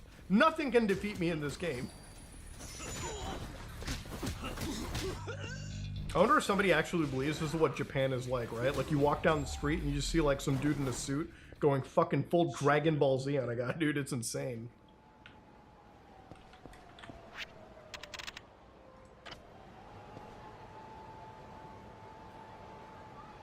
Now again, in the previous video that I've shown about this too, also I was running games like GTA 5 on a host system, and I was running games like Resident Evil 2 Remake, both really graphically demanding games in an actual environment, a host virtual machine style thing. But of course, like everything, there has to be give and take. And because this is a virtual machine, the problem is you're not really able to play video games that require anti-cheat underneath this. So a game like Cross Defiant from Tom Clancy's, I'm going to fire this one up. And the problem with this is because it runs on BattleEye, it doesn't have any issue running underneath this split virtualized GPU. The only issue is because we're running it in a virtual machine. BattleEye is definitely not going to be supportive of the fact when I try to play online. And I'll show you exactly how it works. So of course you can see right over here, we're actually playing the game just fine actually underneath this. So you can go to things like the firing range, and of course frame rate wise it works really well underneath the system. So you can engage in combat, and it plays just like a full PC title, right? Now again, the big benefit of using something like this is if you ever watch the video series by like Linus Tech Tips, really anyone, where they have like 6 GPUs, 6 gamers, 1 GPU. This is the kind of stuff that, you know, pretty much those videos are powered off by. It's having the ability to take all of this raw power that we buy for hundreds, if not thousands of dollars, and using it for more interesting things than just getting higher frame rates on the same games we've always been playing. Like I said, one of the key components for me using this was to play Elden Ring with my significant other, who didn't have a computer that I think could run that game from the GPU perspective. So to split my computer resources up and play Elden Ring cooperative with her was a pretty driving force for me. And since then, when it comes to using my computer in the best possible ways, designing one computer box that I can use to record videos, stream, edit, and everything in a clean way where I don't need to be bouncing from different streamer boxes or different like computers in general. I know that a lot of streamers use a dual PC setup. I like to have the dual PC setup, but all within one actual workstation that I can fire up within seconds at any given moment. Now the thing is, obviously, being that we're in a virtual machine, it should come to no joke that playing this online is not going to be something that's possible. So here we're going to try searching for a match, and we should absolutely not be able to play this for longer than a minute. So it's found a player. and you'll see just if I actually can make it all the way through. It would be funny if I got my account banned. Like, actually, wait, if I got my account banned on XDefiant, would it be a ban for Rainbow Six Siege as well? This is like actually my main account, dude. I probably shouldn't be doing this. To be honest with you, I probably shouldn't be doing it. Boy, we've been kind of looking for a little bit right now. I don't think we're gonna find those last 3 people. I think XDefiant might not be as lively as I don't think this game is as poppin' as I think it is. I mean, damn. You know, I don't think we're gonna find a match on that game, okay? I don't think it's gonna happen.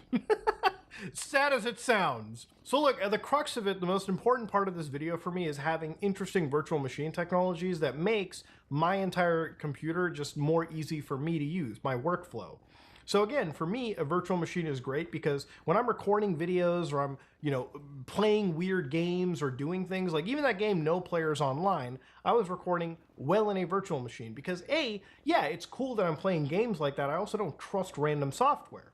And I kind of wish Microsoft's ethos of the Xbox, where they have the same entire platform, the idea of virtualizing the software, would have carried over pretty much into how people use computers these days. Look, lately I've seen people like Linus Tech Tips get hacked very recently. I think it was about a month ago that his Twitter account actually ended up getting hacked. And the thing about his Twitter account getting hacked was it wasn't that he ran shady software, he got actually phished classically. But to give an idea, you know, there have been times where sponsor spots, like sponsor emails, contain programs or scripts that inadvertently launched that caused serious damage to their YouTube channels for some days because they were unable to have their videos be running. It was actually a nightmare for everyone. And it's the same story for any YouTuber, big and small.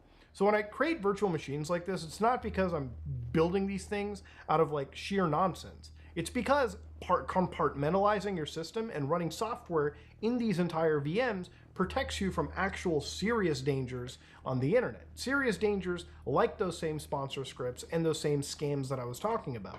It's one of the reasons why I think my YouTube channel and any of my social media channels haven't been hacked is because of the extreme care that I take in launching software and running things in general. It doesn't mean that we haven't gotten close.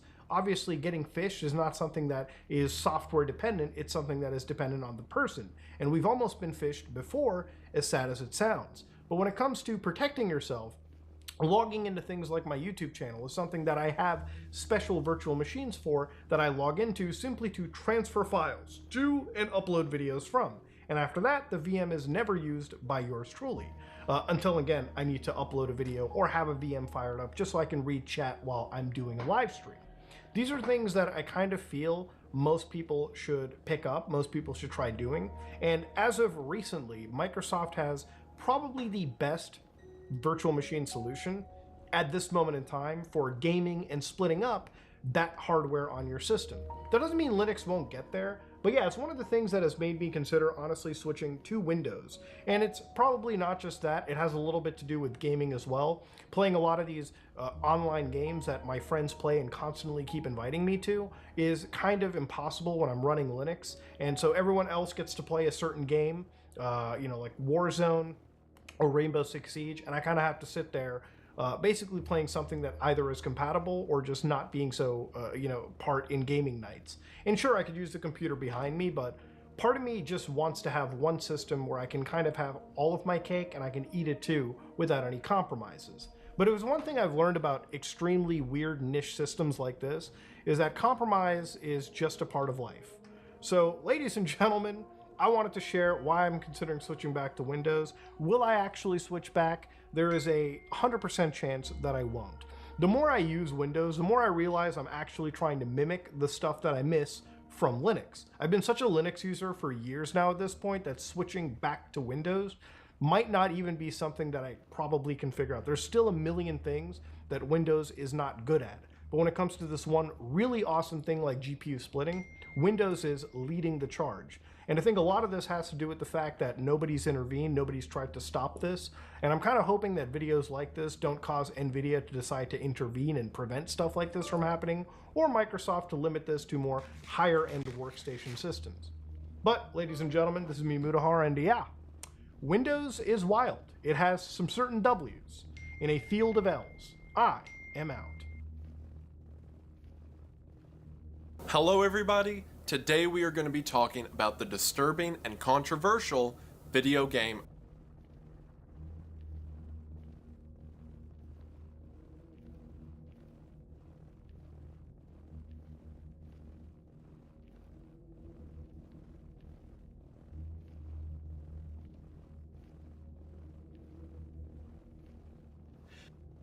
Welcome back to the Save It for Parts channel. Today we're going to try to snoop on some US military satellites using random junk in my garage. Now if you've seen my channel, you know my random junk collection includes all kinds of satellite dish hardware. We've got these RV satellite dishes, we've got this old Wi-Fi dish, we've got this C-band dish from the 80s that someone gave me. And I've got this whole pile of other satellite adjacent gear. I don't even know what some of this stuff does. I just obsessively hoard it when I find it at the surplus store, at auctions. Anytime I see cheap satellite hardware, I drag it home. What I want to try today is to download imagery from the US government's Defense Meteorological Satellite Program. For the past 50 years, the Defense Meteorological Satellite Program, DMSP satellites, have fulfilled the military's most critical requirements for global atmospheric, oceanic, terrestrial, and space environment information. Through these satellites, military users find, track, and forecast weather systems over remote and hostile areas for deployed troops. These are two satellites that remain out of an original constellation of quite a few other satellites. These have had some issues over their life. They had some flaky batteries when they launched these, so a bunch of them just exploded, and right now there are only two left. These were originally designed back in the 1960s, 1970s. They're very similar to the NOAA meteorological satellites that you've seen me mess with before on this channel. They're in a polar orbit. They come over any given location on the Earth about twice a day. And an interesting feature of these DMSP satellites is that they are actually encrypted for most of their orbit. They only unencrypt themselves when they're over North America, over the US, and then you can get imagery from these for free. The primary weather sensor on DMSP is the operational line scan system, which provides continuous visual and infrared imagery of cloud cover over an area 600 nautical miles wide. So our sensor is pointing down and sweeping back and forth 6 times a second, photographing the Earth, and then storing those images and transmitting them down to our ground stations once every orbit. A very common question I get when I do weather satellite videos is this legal? And then the second most common question is, why aren't these encrypted? Well, most of the satellites I work with are publicly funded. They're from public agencies like the National Weather Service, like the National Oceanic and Atmospheric Administration, and they're made to be available for anybody, anywhere in the world. The satellites that I want to look at today are not supposed to be publicly available, at least not for most of the world. These are Defense Department satellites, these are military satellites, so they are actually encrypted for pretty much everyone else. If you live outside the US, then I'm sorry to say you might not be able to do anything with these satellites. So the DMSP satellite program originated in the 1960s, although the current satellites are a little newer than that. This was kind of a spy satellite for spy satellites. What I mean by that is the DMSP satellite would be a weather satellite, and it would go over first. So let's say it would go across Moscow, and it would say, what's the weather like? Is it cloudy? The actual spy satellite, like the Corona system, used film, and so they didn't want to waste their film if it was cloudy and they couldn't see the ground. So if the weather was nice, Corona would go over, it would take a film picture, and that would be the one that could see like Soviet license plates. So the film got spooled into a cassette magazine, something like this one, and that lived inside of a conical re-entry vehicle called a bucket. Once the bucket and film spool were full, the satellite would fly over US-controlled airspace, eject the bucket, that would re-enter the Earth's atmosphere, deploy a parachute, and then get scooped up by a CIA aircraft. Yeah, I don't know how many drugs the designers were on, but the 60s were crazy. Beginning in 1966, it acquired a tactical as well as strategic capability and furnished the needed weather support for both activities. Indeed, DMSP significantly increased the image search system effectiveness of NRO reconnaissance satellites and of SAC SR-71 and U-2 reconnaissance aircraft, while it markedly reduced the number of aerial meteorological sorties. Declassified in 1972, DMSP data was made available to civilian and scientific user communities. Anyway, nowadays our spy satellites are all digital, they don't have to use film, so The DMSP satellites are a little bit obsolete, but they still do get used for weather forecasting, for military operations, and things of that nature. These are on what's called the S-band of the microwave spectrum, around 2.2 gigahertz. Previously, we've looked at stuff in the L-band. That's what this little dish is set up for. That's around 1.7 gigahertz. S-band is a little more tricky. It's a little harder to find commercial equipment for that, although Wi-Fi is pretty close. Wi-Fi is around 2.4 gigahertz. Now, another thing I've heard that works pretty well for these satellites is this dingus called an MMDS, and this is apparently some kind of microwave point-to-point antenna that's common mostly over in Asia. They're not very common in the US, and you can't really find these in the US, so I've tried to find a few of these. I don't even remember where I got this one. Unfortunately, this one is tuned for 2500 to 2700 megahertz, not 2200 like I want. So this one I wasted my money on. This one I got from a website called AliExpress. Now, I've never used AliExpress before. I get the impression it's like a kind of sketchier, more communist Amazon. A lot of people that I know have good things to say about it, and a lot of people I know have terrible things to say about it. Some people say you'll get great deals, you'll get stuff for like a tenth of the price of Amazon. Other people say, yeah, it's a tenth the price, but it takes 8 months to show up and it's a box of sand when you actually get it. So I don't know whether or not this is actually any good, and I'm extra hesitant because there are absolutely no markings on this thing. So there are no specifications, there are no serial numbers. The antenna that is built into the MMDS is a linear feed, so this is just a little dipole. This is for radio waves that are coming in one direction, and most of these satellites that I want to look at use a helical feed or helical polarization, so the signal is coming in kind of a spiral. This is a feed I made a while back for S-band. It's using SGC Derek's design, and my 3D printer hates printing stuff like this, so I had to hack this together out of 2 failed prints. I think it maybe kind of works. So instead of this linear feed, I'm just going to put an antenna jack on there.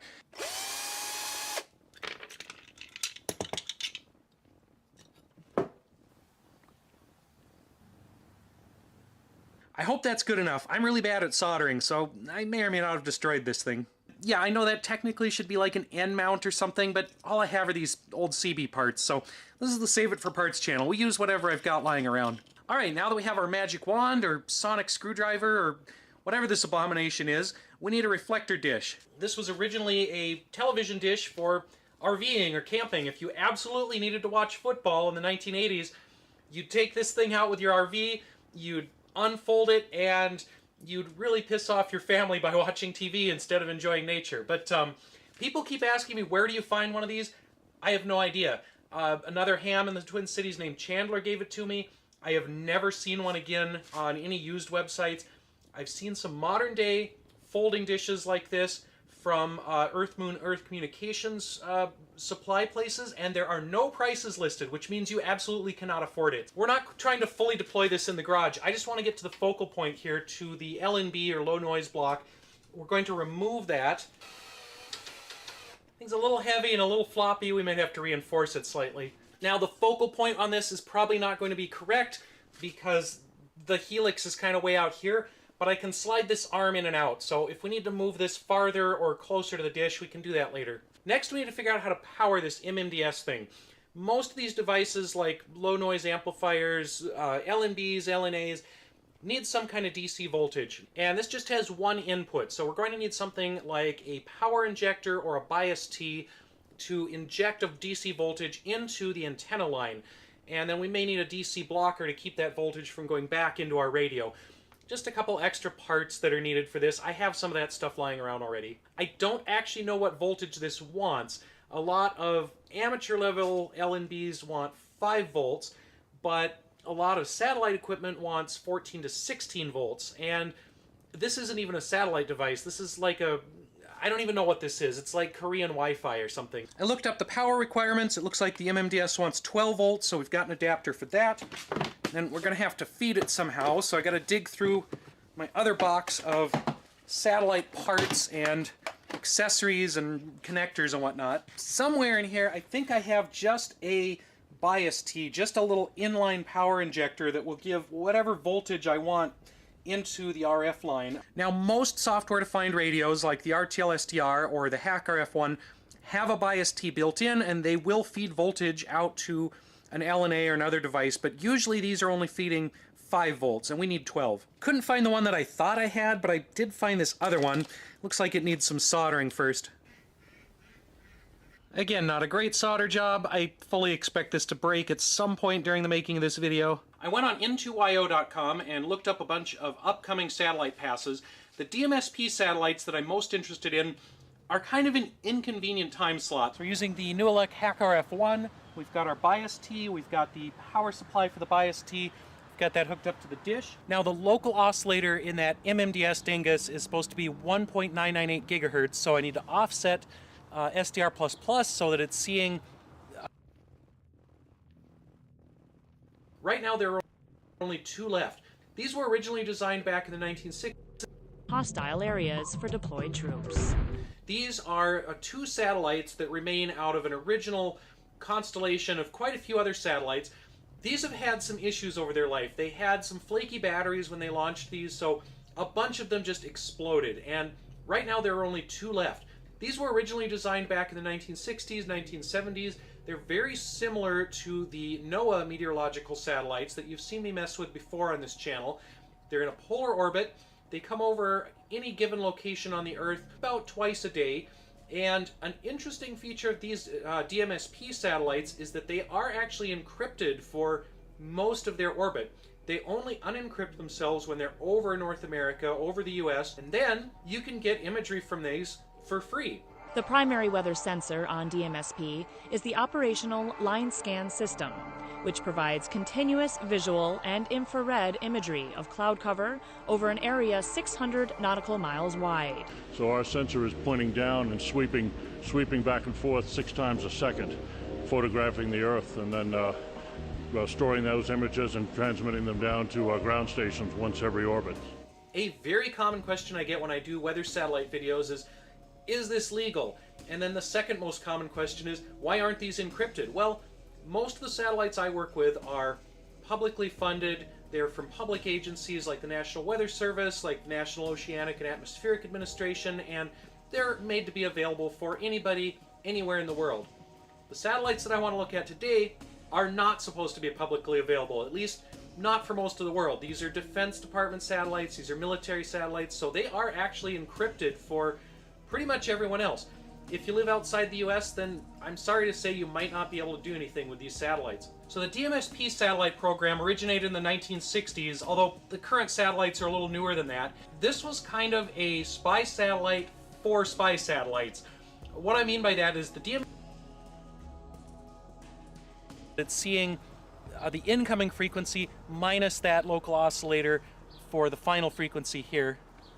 The Hack RF1 can go all the way up into S-band by itself, but the MMDS is down converting anyway, so we'll just use that new frequency. So SDR++ actually has that as an option for the offset already, so it has that 1998 megahertz MMDS right in there in the drop-down menu. That's convenient. So to track the satellite, I use an app called Stellarium, which I absolutely cannot recommend. It is terrible. But it's the only thing I can find that actually gives me a heads-up display where I can hold the phone up in the air, and it gives me kind of an AR, augmented reality view of where the satellite is, so I can track and follow it. So I've got my phone velcroed onto the dish so we can use that heads-up display. I had Stellarium working for a moment. It has decided to crap out again. As the satellite passes overhead, I want to try to keep the dish aimed at it as close as possible. We're going to record the signal on the laptop, and then we will run that through SatDump later on and try to decode that. Okay, so my first try with this was a complete failure. I saw absolutely nothing, but my first tries with satellite things are usually a complete failure, so we're going to try again. Let's talk about orbits for a minute. Carl over at US Radio Guy has a great animation of how some of these different orbits work. So a geostationary orbit like the GOES satellite, which I've looked at before, is far enough away from the Earth where its orbit goes around once every 24 hours. So it is always centered above one spot on the Earth, and it always sees about 1/3 of the Earth's surface. When you space 3 of these satellites around the Earth, you get complete weather coverage. And there are more than 3 because other countries have different satellites up in similar orbits. Now, if we zoom in closer to the Earth's surface, we get low Earth orbit satellites, and specifically polar orbits. So these go around the Earth basically every 90 minutes or so, and they follow a north to south track. So on one side of the planet, they're going from the North Pole to South Pole. On the other side of the orbit, they're going South Pole to North Pole. They are sun synchronous, so their orbit is pretty much always in line with the sun, and the Earth rotates underneath them. So during the course of the day, each satellite sees a slightly different track of the Earth. If you want to know more about satellite stuff, usradioguy.com is a fantastic resource, and Carl has all kinds of information over there, which has really helped me out, and I have recommended him to all kinds of people. So I'll throw some links to him down in the description below, and I'll throw a link to the original video here as well. With the low Earth orbit satellites, we have to track them as they go overhead, because relative to us on the ground, they're moving pretty quickly, and we get about a 10 to 15 minute window when they're directly overhead, and we can get a good enough signal to decode weather images. Alright, this is about the 4th satellite I've tried today, and it seems like we might be getting something, but it's not a very strong signal. And now it's raining, so I am absolutely giving up on this for today. At least the ducks are happy about this. Since I had some issues with the Hacker F1, we're going to try the RTL SDR this time. It does not have as much bandwidth as the Hacker F1 and cannot go as high in frequency range, so it's not really as good for S-band, but if we trust the MMDS here, which I guess I kind of do, it seems like it's mostly working, then the MMDS should down convert from S-band to something that the RTL SDR here can see. Okay, I think we've got this a little more dialed in. We're looking at Sirius XM satellite radio signals. We can't actually listen to the radio because it's encrypted, but we can at least see what the pattern looks like. We're going to give this another shot. We've got DMSP 18 just coming above the horizon. So we're going to try and track that, see if we can record it. I think we might have actually got something this time, and I think we might have seen where it went from encrypted to unencrypted. That was kind of cool. The signal changed dramatically. So let's run that through SatDump, see if we actually are able to get an image from it. I think we're synced now, so I think that was where it went from encrypted to unencrypted. So yeah, this is definitely more promising than last time. All right, we definitely got something from DMSP. It's not fantastic, but we definitely got some data from it this time.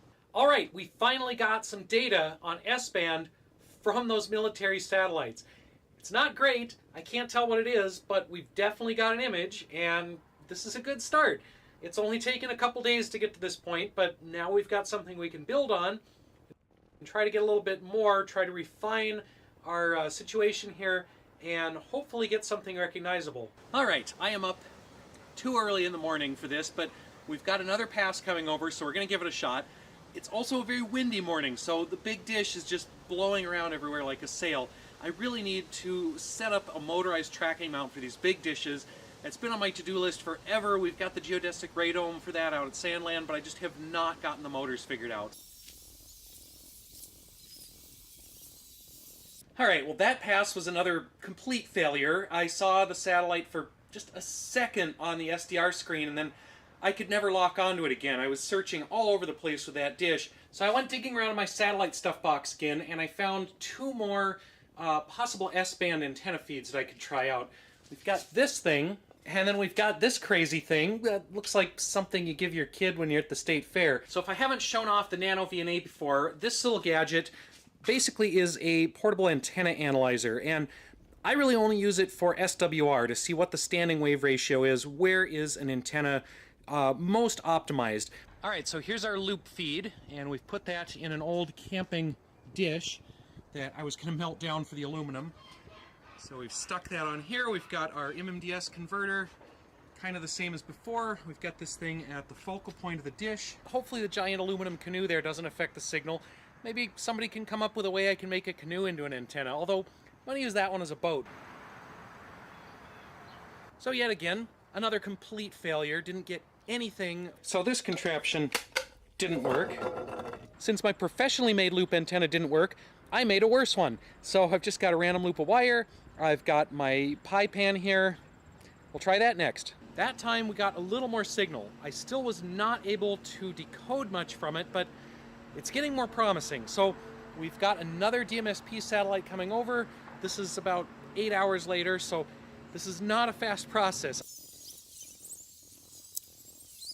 All right, we finally got something semi-recognizable. I can see some of the Great Lakes here. I've woken up far too early to try another attempt at a decent DMSP pass. Normally I don't like to get up this early, but I'm trying really hard to get something good out of these satellites, and this is a pretty good straight overhead pass, north to south. We've been doing south to north. It seems like it only decrypts around 40 degrees north latitude, so it's still encrypted over the southern part of the US, and it's only in the clear for the northern part. I guess the southern US is secret, and the military doesn't care if anybody sees the northern half, so I don't know. Anyway, I'm not quite awake yet, but we're going to try to get the dish set up in the dark, get that next recording at about 6 a.m. here. I'm pretty sure the neighbors think I'm crazy. I think I'm crazy. Well, on the plus side, doing it this early means there's no annoying sun to get on the laptop screen, so no reflections. On the minus side, way more mosquitoes. Okay, so we got up before 6 a.m., we got the dish set up, tracked that thing over in the dark with the mosquitoes, and I got absolutely nothing again. So this one was DMSP F18. I don't know if 18 just isn't on right now, if it doesn't work going south versus going north. So we've got an upcoming pass with a relatively low elevation, and I'd like to try to get it. I'd also like to try to see over some trees, and then I'd like to be able to get kind of down and behind the dish so it's easier to track things. So to overcome some of those issues, we stuck the dish up on the car. If my neighbors thought I was crazy before, now they know for sure. All right, so the signal looks great for this pass, and we were able to decode several channels from the OLS system. We have the visible light channel, we have the infrared channel, which is not as interesting. We have the thermal channel, and then my favorite, a combination channel that SatDump puts together. I think this one looks the best. So at this point, I have tried listening to both of the surviving DMSP satellites, F-17 and F-18.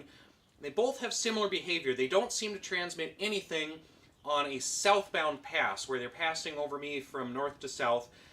They do seem to transmit on northbound passes, but they're encrypted for the southern 2/3 of the US, and then they switch to unencrypted somewhere around 40 degrees north latitude. So, very interesting. I don't know why that is. Some of this stuff is not documented, and you're not really supposed to be seeing these signals. It's not advertised that this is available to the public, but they do have that encryption turned off, supposedly for passes over the poles for scientists to use, and then supposedly over the US, although it really seems to just be the northern third of the US and then Canada. We've brought out the tracking antenna situation again for a couple of reasons. First off, I'm a terrible antenna tracker. When I handhold the big C-band dish over my head, we didn't have much luck with it before with DMSP satellites, but I think that's because those were north to south passes, and the satellites aren't transmitting when they're on a descending pass, a southbound pass, at least over me, or at least not on a frequency that I know about. So we're going to try some northbound passes, but first we're going to try this on a known satellite signal. We're actually going to try some of the NOAA satellites. Again, this is an L-band helix on this thing, but I checked it with the Nano VNA and it has pretty good performance on S-band as well. We're going to give it a try. We're going to run it through that MMDS.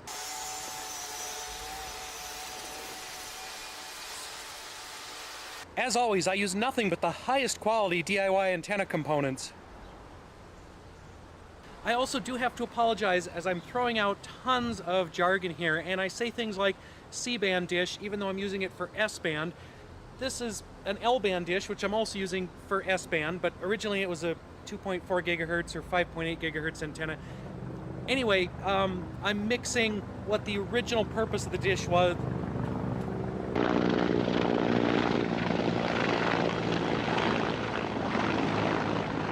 I apologize if I'm confusing everyone.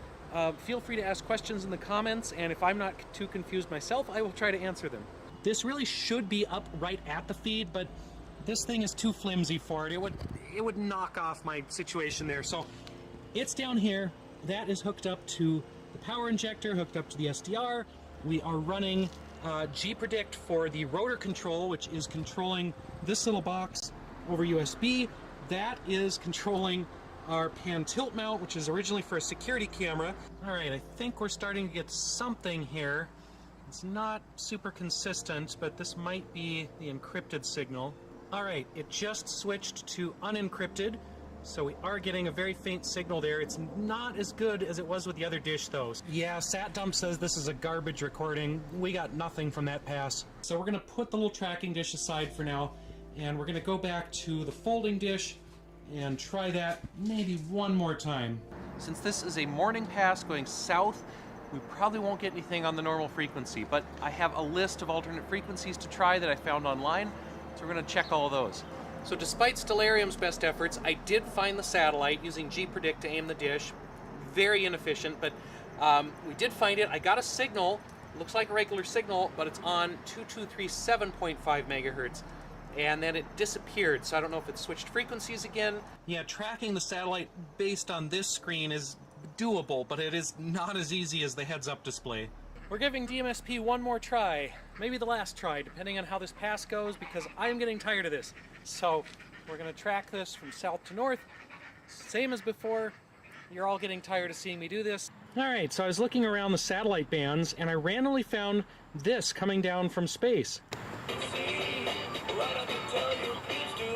Okay, so I don't think it's actually coming down from space. I think we're just getting a multiple harmonic of an FM radio station. But I did have some Star Trek movie vibes there. Here's some cell phone interference. This stuff is just polluting the entire microwave band. And supposedly the government is going to sell off even more of our satellite frequencies to cell phone companies. So pretty soon we won't even be able to do stuff like this. We'll just have to buy our satellite data from some faceless corporation. And so far, I think the best pass I've gotten out of these several weeks was when I stuck it on top of my car. So let's just do that again. Sure, this scratches the shit out of the roof, but it's just a car, and satellites are way cooler than cars, so I think this is worth it.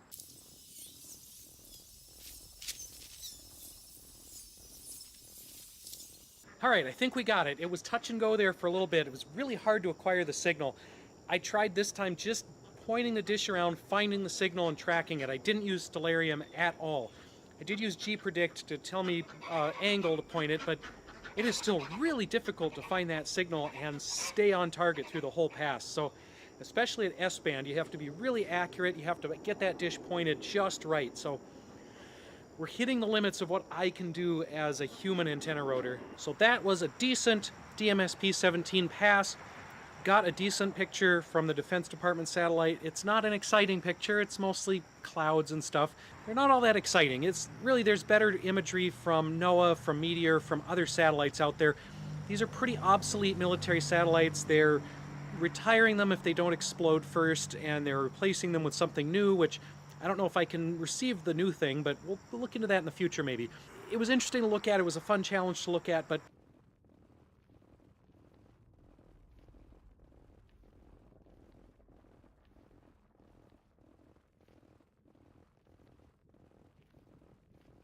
hi, and welcome back to the Save It for Parts channel. When I do videos on space radio, satellite topics, things like that, I occasionally get requests to do things a little more, let's say, science adjacent. Stuff like UFOs, alien phenomenon, wormholes, mysterious satellites, things of that nature. Now, personally, I'm kind of a skeptic when it comes to paranormal type stuff. UFOs, yeah, there could be some secret government projects out there, but I kind of doubt aliens are coming here and flying around just to confuse people with bad cameras and abduct some cows. However, it does seem to be a pretty big topic, and there are shows on the History Channel along the lines of Skinwalker Ranch. If you're familiar with the show, then you've probably actually seen it more than I have.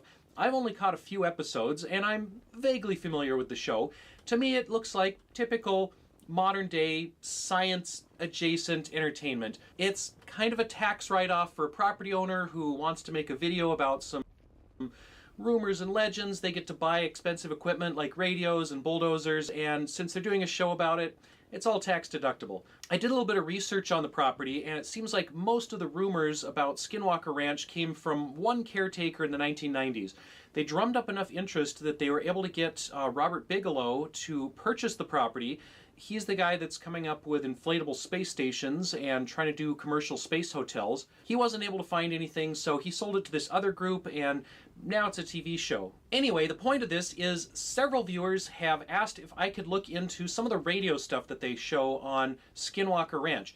They use RTL SDRs, they use software-defined radio, much like I do, and they supposedly pick up some strange signals. So people want to know, can I pick up strange signals like that? Dave from Yuma, Arizona was so interested that he actually sent me an antenna that is tuned to the 1.6 gigahertz frequency, which shows up apparently quite often on the Skinwalker Ranch show. So this is a commercial Yagi antenna, very interesting one. Like I said, I'm kind of a skeptic, but I can't pass up a free antenna, so I'm going to see what I can do with this. Dave also sent me this LNA, or linear amplifier. This one is tuned for satellite navigation systems, so GPS, GLONASS, Baidu. I might be mispronouncing that last one, but the US, Russian, and Chinese GPS equivalent satellites, they all use a very similar frequency range that's close to that 1.6 gigahertz. So this little amplifier is supposed to eliminate interference from other systems, amplify signals in the 1.5 to 1.7 gigahertz range, and let us see those signals a little more strongly with cheap equipment like an RTL SDR. Now, while I have an RTL SDR, I also have a HackRF1. Newelec sent this to me because they were so excited about me showing off some of their other equipment, like their LNA products, and I've been just looking for an excuse to try this out. So this is a little more powerful, a little more flexible, and it has a lot more features than the RTL SDRs that I've been using before. This thing's a little bit bigger and it's a little bit more expensive, but like I said, it's a lot more flexible. Now, I just remembered I was going to involve one other piece of equipment with this video. This is a wireless microphone system that viewer DJ sent to me, so thank you again, DJ. I've had some complaints about my audio quality. I usually just use a little fuzzy rabbit microphone on top of the camera. That's what I'm recording with right now. So I'm going to switch over to this wireless mic, so in the next shot you can hear what that sounds like, and I won't necessarily know what it sounds like until I start editing. So you guys, please tell me in the comments, do you prefer the sound of the fuzzy rabbit on camera mic that you're hearing right now, or do you prefer this wireless lapel mic that I just switched to? Again, let me know in the comments. I have to admit, I have an ulterior motive for using this. In addition to it potentially having better sound, I've noticed on shows like Skinwalker Ranch that the cast and crew use microphones like this. They're around 2.4 gigahertz. They are transmitting the actors or documentary subject's voice off to the camera, and these are potential source of radio interference. So when I did some of the research on this particular show, a lot of people said, hey, maybe their wireless mics are causing interference. Other people were saying, hey, maybe there's the wireless cameras that they use are causing interference, their laptops are causing interference, cell phones.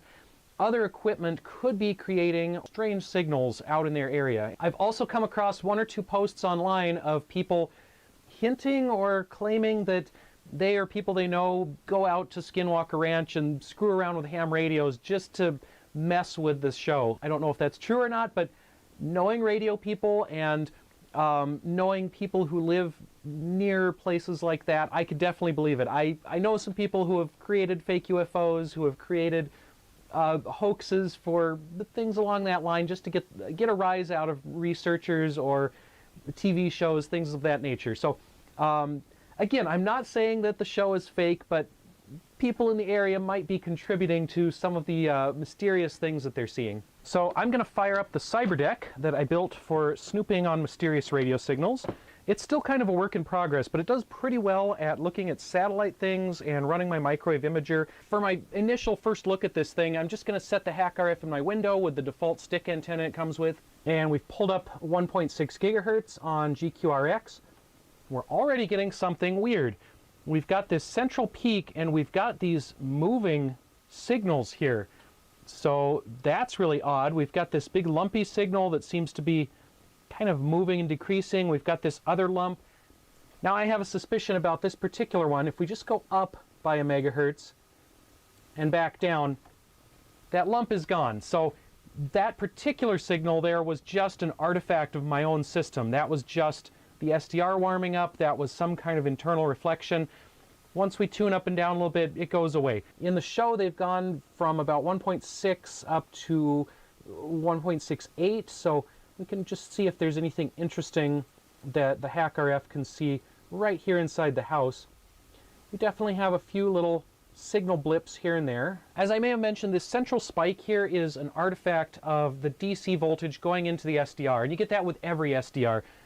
Sometimes you can turn it off if we click on DC remove. It doesn't really help on this one.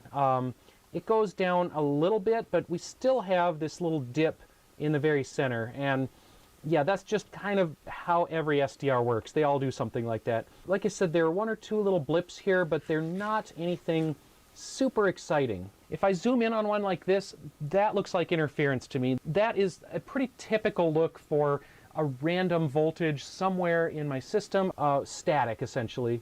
Now, we're probably not going to get much inside the house unless we start moving this unit around.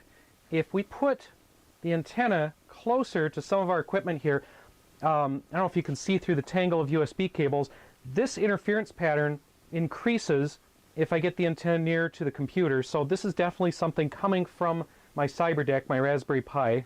Actually, that pattern gets even stronger if I put the antenna near my smartwatch. So that's probably coming from my body, my smartwatch here. Now, if we jump up into the Wi-Fi band, 2.4 gigahertz, you'll notice all kinds of stuff happening. So this is kind of what Wi-Fi looks like. And again, this wireless mic that I'm wearing is right in that 2.4 gigahertz Wi-Fi range. So I could be receiving the mic, I could be receiving my own internet. And this particular signal, right around 1.6 gigahertz, that looks very similar to Wi-Fi. So it's not necessarily Wi-Fi, but it could be a reflection, it could be a harmonic, it could be something relating to signals in my own environment from my own equipment. And what I'm trying to say here is this is kind of similar to what the guys on the show do.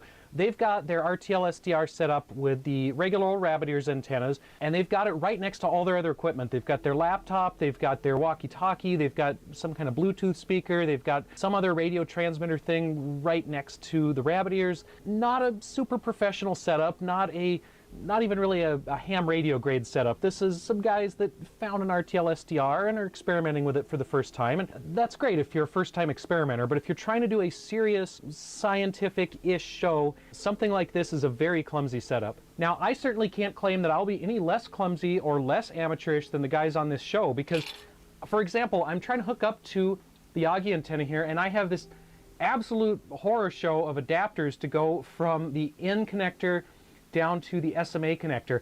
Stuff like this can introduce interference, it can create line loss, it can cause all sorts of problems, and I really hesitate to do things like this, but I don't have any smaller series of adapters to go from this end to that end, so this is what we have to work with. Okay, we've brought the antenna outside, we've brought the CyberDeck outside, we've got the Hack RF1 set up, and it is hot out here. It is early morning still, and it is like already 90 degrees. I'm kind of regretting filming this in late July. I've been telling people on the comments that I like to do my satellite and radio experiments in the winter, in the fall. When it's nice and cool outside, I can go out and stand around, wave an antenna around without dehydrating and overheating immediately. In the summer, I like to do boat projects, so I've been doing some of those, but people keep demanding more and more satellite stuff, so here we are. I'm also realizing the little baby screen on the CyberDeck does not lend itself to filming. The CyberDeck works great even in the hot sun. It has not overheated, which people have asked about. It's just a Raspberry Pi in there with no heat sink, no ventilation, and it works just fine outside in the sun for some reason, but it's really hard to film. So I might switch over to a laptop at some point just because that's a little bit easier to deal with, easier to film. You'll notice we got that same distortion pattern immediately when we turn this thing on. I've been aiming this thing up at the sky and kind of sweeping around. I'm really not seeing anything at that 1.6 gigahertz range. Now, while the CyberDeck and the Raspberry Pi are doing fine and not overheating, I am overheating. I've been outside for 5 minutes. I am already just absolutely soaking in sweat. I am disgusting. I hate this, and I'm very much regretting doing any satellite stuff outside in the summer. I still want to do this though, so we're going to try and come up with a way to remotely aim the antenna, similar to my L-band satellite dish here. We're going to use this guy that I showed off in a prior video. This is a Fujinon pan tilt controller, again meant for a TV camera or security camera, similar to the other one here. This one is not computer controlled. It's pretty much fully manual with this little joystick situation, but this means I can set up the Fujinon outside with the L-band Yagi, and I can sit here in the garage where it's a little bit cooler, I'm in the shade, and I can run the antenna from back here. Now, we don't get a lot of strange military vehicles here, but, you know, we get the occasional black helicopter going over the house. There's a National Guard base just over there, so yeah, these come by all the time. So I've got my little command center set up just inside the garage where I can hide in the shade. And then out here in the yard, I have my pan tilt unit with the antenna strapped to it, so I can sit here in relative comfort and aim the thing around wherever I want. Now you'll notice everything is held together with zip ties, and it's mounted onto my favorite professional antenna mount, some milk crates. So I'm just as half-assed as some of the things they do in the show. Unlike the show, I am making an effort to separate sources of possible interference. So I have the SDR sitting up here as far away from the laptop as I can get without resorting to really long USB cables, which I've had trouble with in the past. I have the antenna cable on the right here, separated from the control cable for the pan tilt unit. I'm trying to keep some physical separation between antenna signals and control signals just to avoid any crosstalk there. And then my antenna system is about 12 feet away from the laptop and the SDR, so I should be minimizing some of the localized interference from my equipment by having it out there. So on the laptop, I'm using SDR++ to look at that Hacker F1. And we're getting some really crazy stuff here. We're getting all these great swooping signals and just wacky stuff going on. Again, because these signals are centered right where I started my frequency here, I think that these are interference. And look at that. That looks like my voice pattern. If I just change frequency slightly, all of that goes away. So this weird swoopy stuff is just internal interference. And I do apologize for filming the screen like this, but I still struggle to get screen recorder programs to work reliably. So for now, this is how I'm going to do it. I've waved that antenna all over the sky. I have gone all over the spectrum from 1.6 to 1.7 gigahertz. I'm not seeing anything out here. However, we're also not using the LNA yet, so let's pop that into the antenna line and see if that changes what we can see. This LNA has the added benefit of eliminating most of the adapters I was using.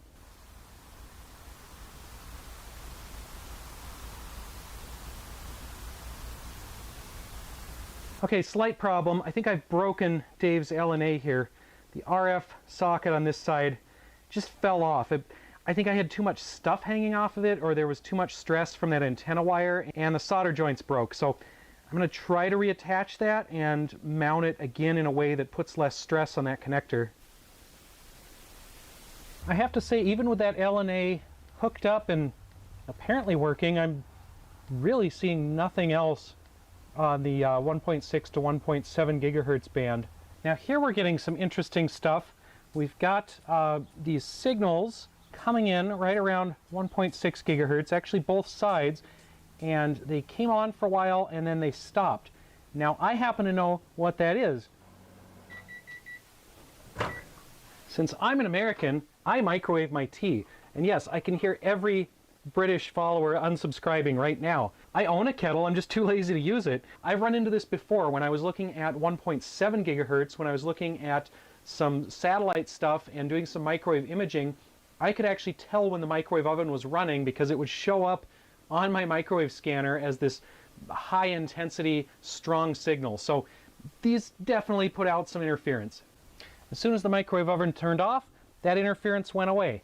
So I'm pretty sure that's where it was coming from. I have to say, so far I'm kind of disappointed in this. I'm not seeing any really weird signals. I'm really seeing almost nothing at all between 1.6 and 1.7 gigahertz with this antenna, with this LNA. So I'm going to try a different LNA. This is a wideband Newelec Lana, or LANA, and they sent me this along with the HackRF1 to try out. I have not tried one of these before, so we're going to pop this into the antenna line.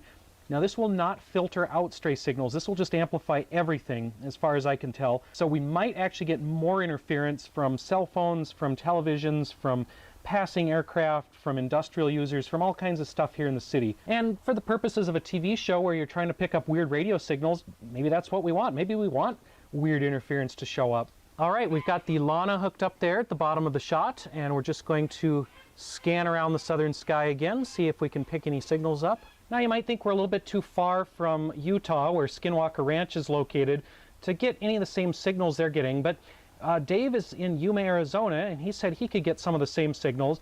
Other people online have claimed that they're seeing similar things on similar frequencies. I've messed with about every setting I can find on here, LNA gain, VGA gain, and only thing I can get are these little spikes that just look like Wi-Fi. Some of the problem with this is that the FCC has been auctioning off a lot of these same satellite frequencies to cell phone companies. So we're going to be seeing more and more interference from 4G, 5G.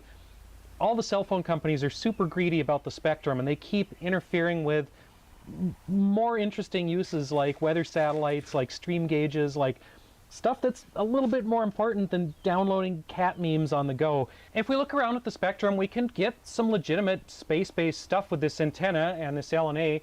We've got 2 gigahertz Earth to space, space to Earth communication. Since we haven't had much luck with either of those LNAs, I'm going to try one more New Elect product, the Sawbird GOES.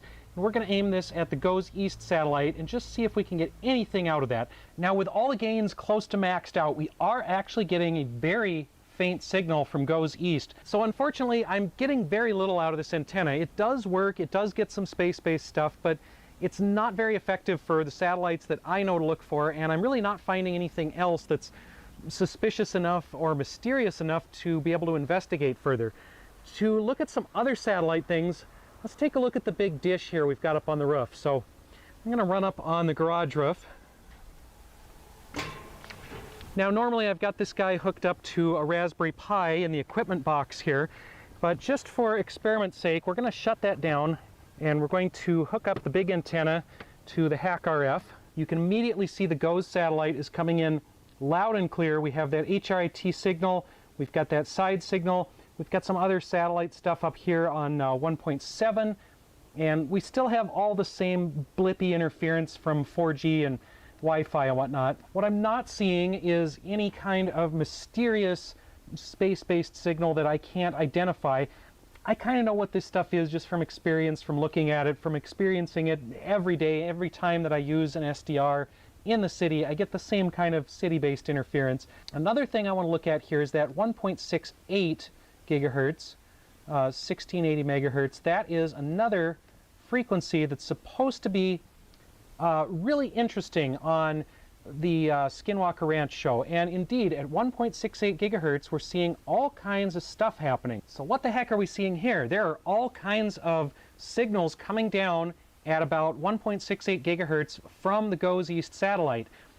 To find out what these are, let's go on a little field trip. All right, so this thing is a USGS stream gauge. This is hooked up to a sensor down in the creek down there, and that measures the water level.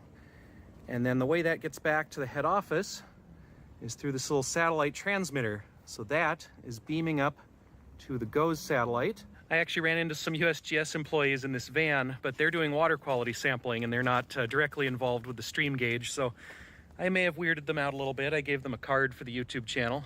All right, so that was a little bit of an awkward conversation. I am not the most articulate in person talking to people, and when some rando like me rolls up on some government employees and starts asking questions about their L-band satellite uplinks, it makes everyone pretty confused. So hopefully I made their day a little stranger. I've come back when they're not around and brought my laptop and the SDR, so that doesn't look weird at all. So I think this guy transmits around 401 megahertz. All right, there was our transmission. That was super strong. So that came through right at 11:05. So as I kind of suspected, these don't all transmit right on the top of the hour, or there would just be too much coming into the satellite all at once. But that was a really brief burst, just a quick uplink, and all it really needs to send is the stream level. So yeah, it doesn't take too much. So according to the USGS website, there are something like 27,000 of these DCP devices, and they are sending up all kinds of data, everything from stream gauges, snowpack, water flow rates, all kinds of stuff that's really interesting for weather forecasting, for climate recording, for scientific purposes. So it's going up at like 401 megahertz, 401 to 403 megahertz, coming back down at around 1.68 gigahertz. I tried running my baseband recording through SatDump with the DCS output enabled so I could try to get some of that DCS data into a form that I could maybe decode, but it looks like the signal was not quite strong enough. Just out of curiosity, I ran the 401 megahertz signal that I got from that stream gauge the other day through SatDump using the same demodulator plugin. Nothing happens for a while because we've been listening to dead airspace, but right at the moment that that transmission goes up, you'll see we actually get a signal here, and we actually get a sync for just a moment. Well, I don't know where else to go with this video. I tried my best to find anything on that 1.6 gigahertz frequency that's supposed to be active and mysterious out at Skinwalker Ranch, and we don't see anything here in Minnesota. The only thing I can see on there is Wi-Fi interference, microwave oven interference, interference from my little wireless microphone, just general noise. And any of that could be showing up in the show. If they're showing a strange radio noise, well, they don't really investigate it any further than just saying, oh, it's mysterious. They don't try to narrow it down to see, is it their laptop? Is it their wireless mics? Is somebody running a microwave back in the crew trailer? Is there an airplane passing overhead? There are a million things that could cause interference on basically any frequency, and unless you're doing a really rigorous investigation and trying to narrow down all of the variables, you can get kind of anything you want out of an SDR signal. You can see interference, you can see weird signals anywhere you look, and depending on how you look, depending on how carefully you look, you can really easily get yourself confused by it. Now, I did learn a little bit more about stream gauges, and I found some interesting signals on 1.68 gigahertz. That's another one they mentioned in the show. Most of the traffic on there is the stream gauge stuff. We went and found one. We saw what that looks like on the uplink. We saw what it looks like on the downlink. That's kind of cool. I don't know if that's what they're seeing on the show, but it's definitely a possibility. I do have to apologize to Dave, who sent me this antenna. I really tried my best to get something out of it, and I wasn't able to get much out of it, with or without the little LNA. I did break the LNA. I think I fixed it, but even using some commercial grade LNAs from New Elec, I was not able to get very much out of that antenna. We could barely see GOES East if we used a GOES LNA. Couldn't get any data out of it. The actual satellite dish worked much, much better for satellite-related signals. Thank you again to Dave from Yuma for sending me the antenna and letting me play around with it. We may or may not have it show up in a future video if I come up with other uses for this thing, if I figure out something interesting to do with it. Thank you again to New Elec for the Hack RF1. This thing has been really fun to play with. There's still a learning curve with it for me. I'm still learning all the settings, how to adjust things, and I've been playing around with that more and more, so we'll be using this for future videos as well. And again, to any fans of the Skinwalker Ranch show who might say that I did a bad job of this, or that I'm just trying to myth bust it or whatever, you know, I had an open mind. I didn't set out to prove or disprove anything. I just wanted to see what signals can I see at that frequency. Can I see anything from here in Minnesota on that frequency? And I really couldn't. I tried this at different times of day. I tried different gain settings. I tried different orientations of the antenna. I tried different directions for the antenna, different LNAs. Nothing really worked. And all I could really pick up with that were known and identifiable signals like the weather satellites, cell phones, microwave ovens, general, everyday, normal stuff. Nothing too exciting, nothing paranormal, nothing that I would say is out of this world. I'm sure I'll get some comments from fans of the show saying I should have tried X, Y, or Z, and I'll probably get some other comments saying that it's all baloney, and maybe there'll be a little flame war in the comments. Hopefully not. I get tired of deleting that when it gets too rowdy, but anyway, we'll see what happens there. Stay tuned to see what other videos I come up with on the topic of satellites and space radio and other radio subjects. Again, some of those might have to wait for the winter because it is uncomfortably warm outside, and I kind of hate Minnesota summer. I don't want to be outside in it. So we'll come back to some satellite stuff maybe more in the fall, or depending on what else I have going on here. And then again, just like I said at the beginning of the video, let me know if you prefer this microphone or this microphone, the fuzzy rabbit that's on top of the camera right now. Thanks to everyone for watching, and we'll see you next time.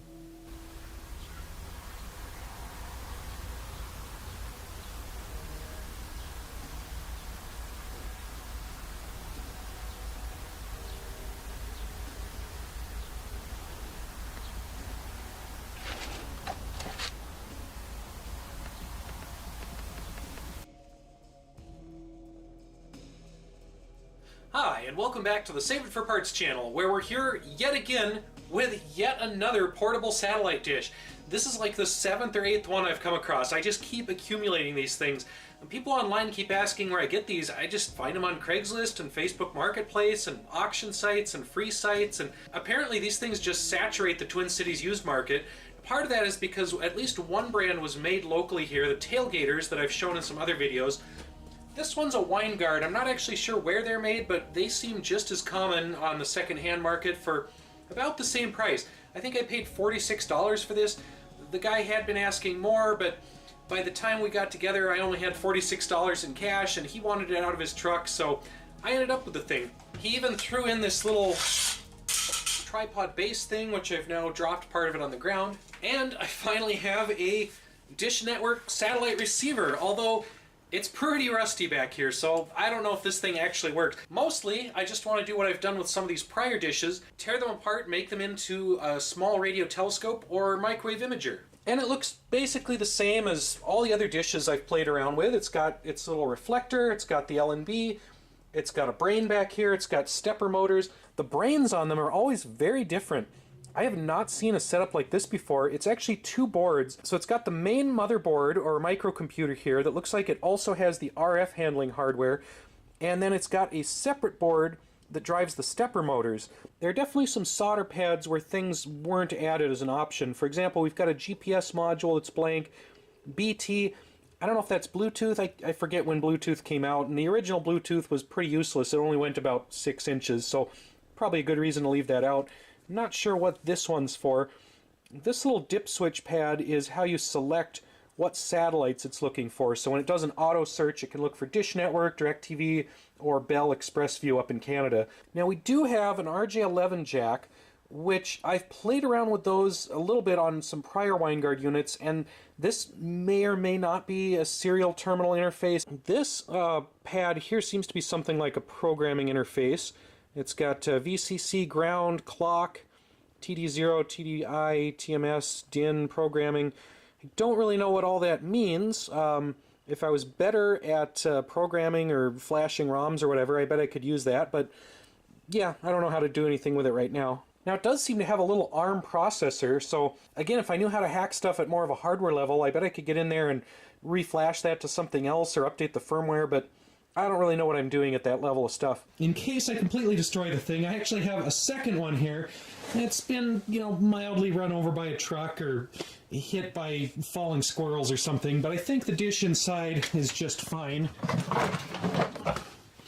Yeah, everything looks fine in there. Now, a viewer named Kyle Burgess actually has one of these himself, and he started hacking around with it, sent me some suggestions on how to interface with this thing using a kind of a rat's nest of converters. So USB to serial to RS-485 to whatever this phone plug is.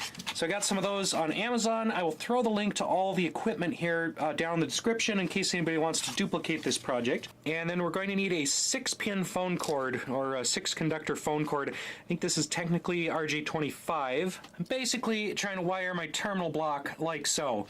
So from left to right on the terminal block, we've got wire 3, wire 2, wire 5, wire 4, and wire 1. And apparently wire 6 is just not used, or that's what Kyle said. Again, I am not making up this wiring myself. I got this from a viewer. Huge thanks to Kyle for figuring this out. This is the kind of thing I wouldn't be able to figure out on my own, so I rely heavily on other people to do some of this hard work, and then I just copy it. I hope that's correct. I might have to correct myself if I got it wrong here. So that phone cable goes into the console port, and then on the serial port end, the cat is going to help immensely with this project. On the serial port end, we're hooking up our serial to USB adapter. All right, I kind of forgot that when you give the dish power, it starts going through a little scan pattern looking for a satellite signal. So I had to unplug my console cable here so it wouldn't get tangled. I think we're just going to let it finish, let it decide it can't find the satellite, and then once it's not moving around anymore, we can try to interface with it on the computer. One reason I like the WineGuard over the Dish Tailgater is it's way, way faster. You might remember how slow that Dish Tailgater moved. This thing just zips around. I was hoping it would stop eventually, but this thing will not give up. It has gone back to the original step of its calibration process, and it's searching for the satellite all over again. So I think as long as this has power, it's going to keep moving around. Remember, kids, part of the fun of hacking weird satellite equipment is chasing down a moving serial port. So I'm not actually getting this to work. I've tried various USB ports, and I'm pretty sure the first one there, that Prolific Technology, is my adapter. Well, with Linux, if it's not working right away, just try it again as root. Yes, I know everybody says to use OBS Screen Recorder. I still haven't gotten it to work on Linux. We're going to try this again with a different baud rate. Kyle suggested a couple possible baud rates for this. Okay, and we've got a console. And I typed a question mark, and we have some commands here. So, yeah, it's looking like we are now...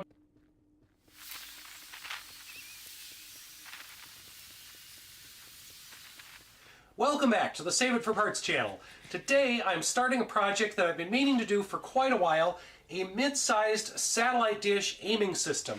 Now, I've got this random collection of satellite antenna junk that I've been hoarding for the last few years, and I don't yet have an automatic way of aiming an antenna at a passing satellite. Mostly I've just been doing it by hand, which is fine, it works, but it's kind of tedious.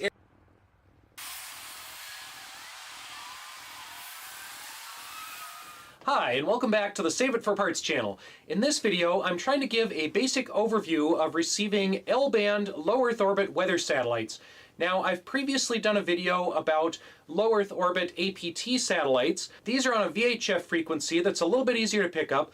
All you need for the APT satellite signals is a handheld radio and a smartphone or other audio recorder, as well as the software to decode the signals. Now, L-band is a microwave frequency that is transmitted by many of the same satellites. So the NOAA Polar Orbiting Series, NOAA 15, 18, and 19, as well as the Russian Meteor series, also use L-band signals in addition to the VHF APT signals. I might be throwing around a few acronyms here. I'm going to try to describe any that I use, and I'm going to try not to be too technical. APT stands for Automatic Picture Transmission. That's kind of a 1960s, 1970s standard that is easy to pick up with a ham radio, easy to decode, but isn't very high resolution. The microwave L-band offers a high-resolution picture transmission protocol, HRPT, and this gives you a little bit higher picture, more data, more visual bands, so you get more infrared, more scientific data, not just the visible light picture of the Earth. Now, there are a couple other satellite systems that use this L-band and send down very similar data, including the European METOP series. So in addition to getting a little bit better picture on the L-band, you also have more satellites to work with. All of these satellites operate in a very similar manner. They follow a polar orbit, flying around the globe from top to bottom, and they come over about twice a day, about every 12 hours. These are in a sun-synchronous orbit, so the idea is that the satellite will always see a similar part of the Earth at a similar daylight illumination. So if it was launched from the US, for example, it might want to see the east coast of the US in early morning and late evening. If it was launched from Russia or Europe, it might want to see Europe in morning and evening. And that lets weather forecasters get a good idea of the day's cloud patterns, the next day's cloud patterns, thermal properties of the weather systems, things like that. These satellites use what is commonly called a broom scan, where they're basically scanning a wide area, sweeping a wide area with an imager.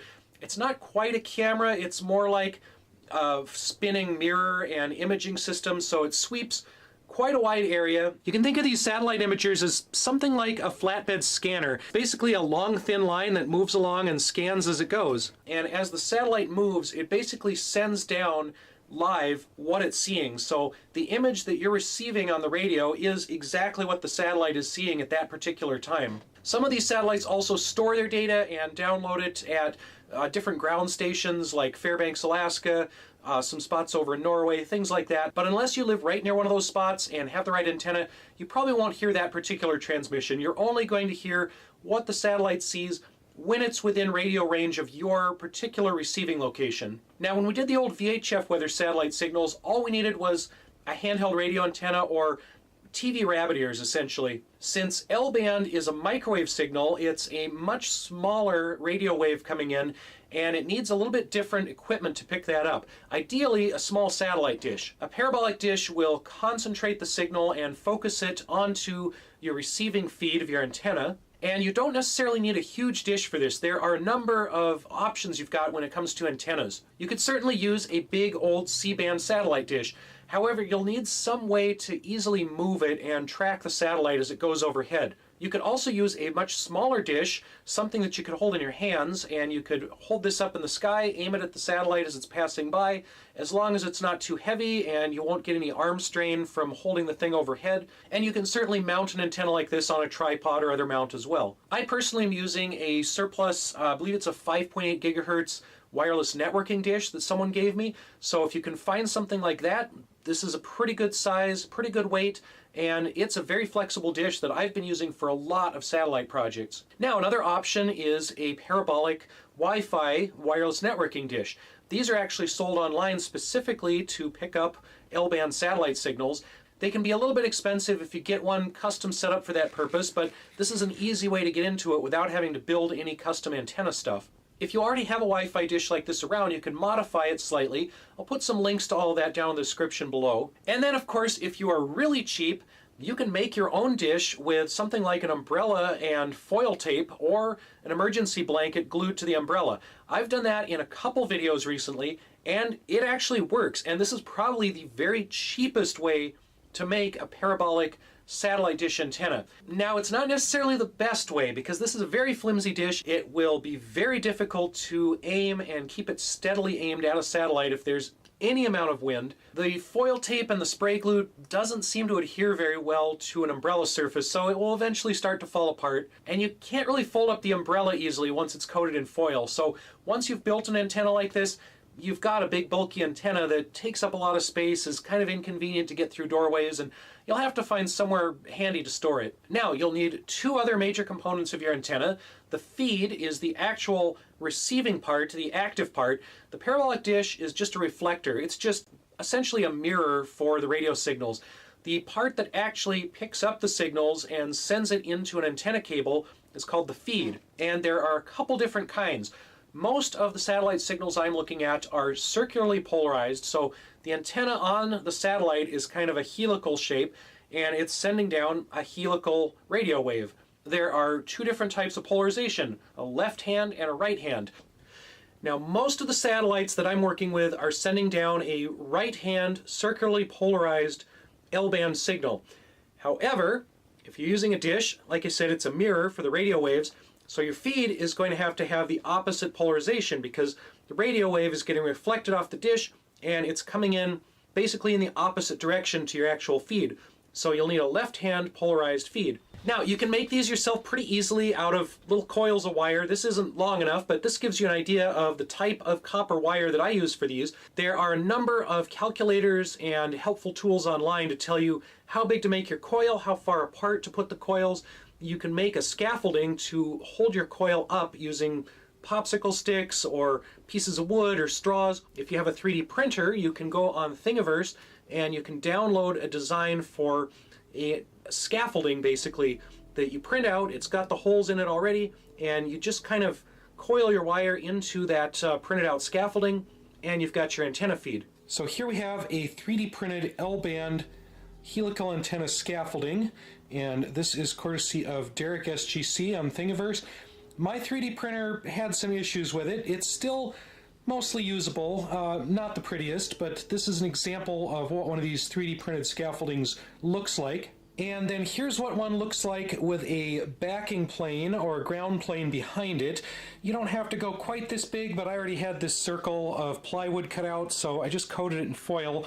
This one also had some printing issues, so I've lost the top of my scaffolding, but it holds up the coil of wire well enough. Okay, I know that's a lot of info, but there's one other piece we need for the antenna, and that is an amplifier filter unit. Now, the standard one is the Newelec Sawbird GOES series.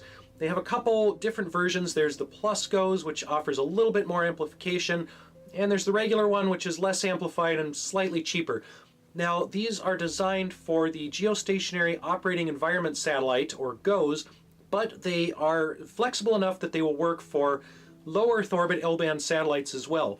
They basically filter your incoming radio spectrum down to approximately the right frequency band, around 1700 megahertz. So that filters out interference from cell phones, TV stations, other ground-based interference that you don't want. And then it also amplifies the signal. So it takes your incoming weak radio signal from the satellite, boosts it up to a point where your actual receiver unit has an easier time seeing it and decoding it. So this is another L-band helical antenna that I've made. I used thicker wire here, so I don't need as much scaffolding to hold it up. It just holds itself up. It's kind of screwed through the original feed horn here of this dish. And then again, I've got a metal backing plane. This one is just a cookie can lid, and it works well enough. Now I have my Sawbird Goes LNA filter unit right here directly on the back of the feed. You want this to be as close to the feed as possible, and then the outgoing wire goes to your software-defined radio. You want to make sure this is the correct direction around. Your in should be connected to your helical feed, and then the output and DC connector should go out to your SDR. And the power for this little filter is coming from your SDR through the bias T, and we'll get into that a little bit more later.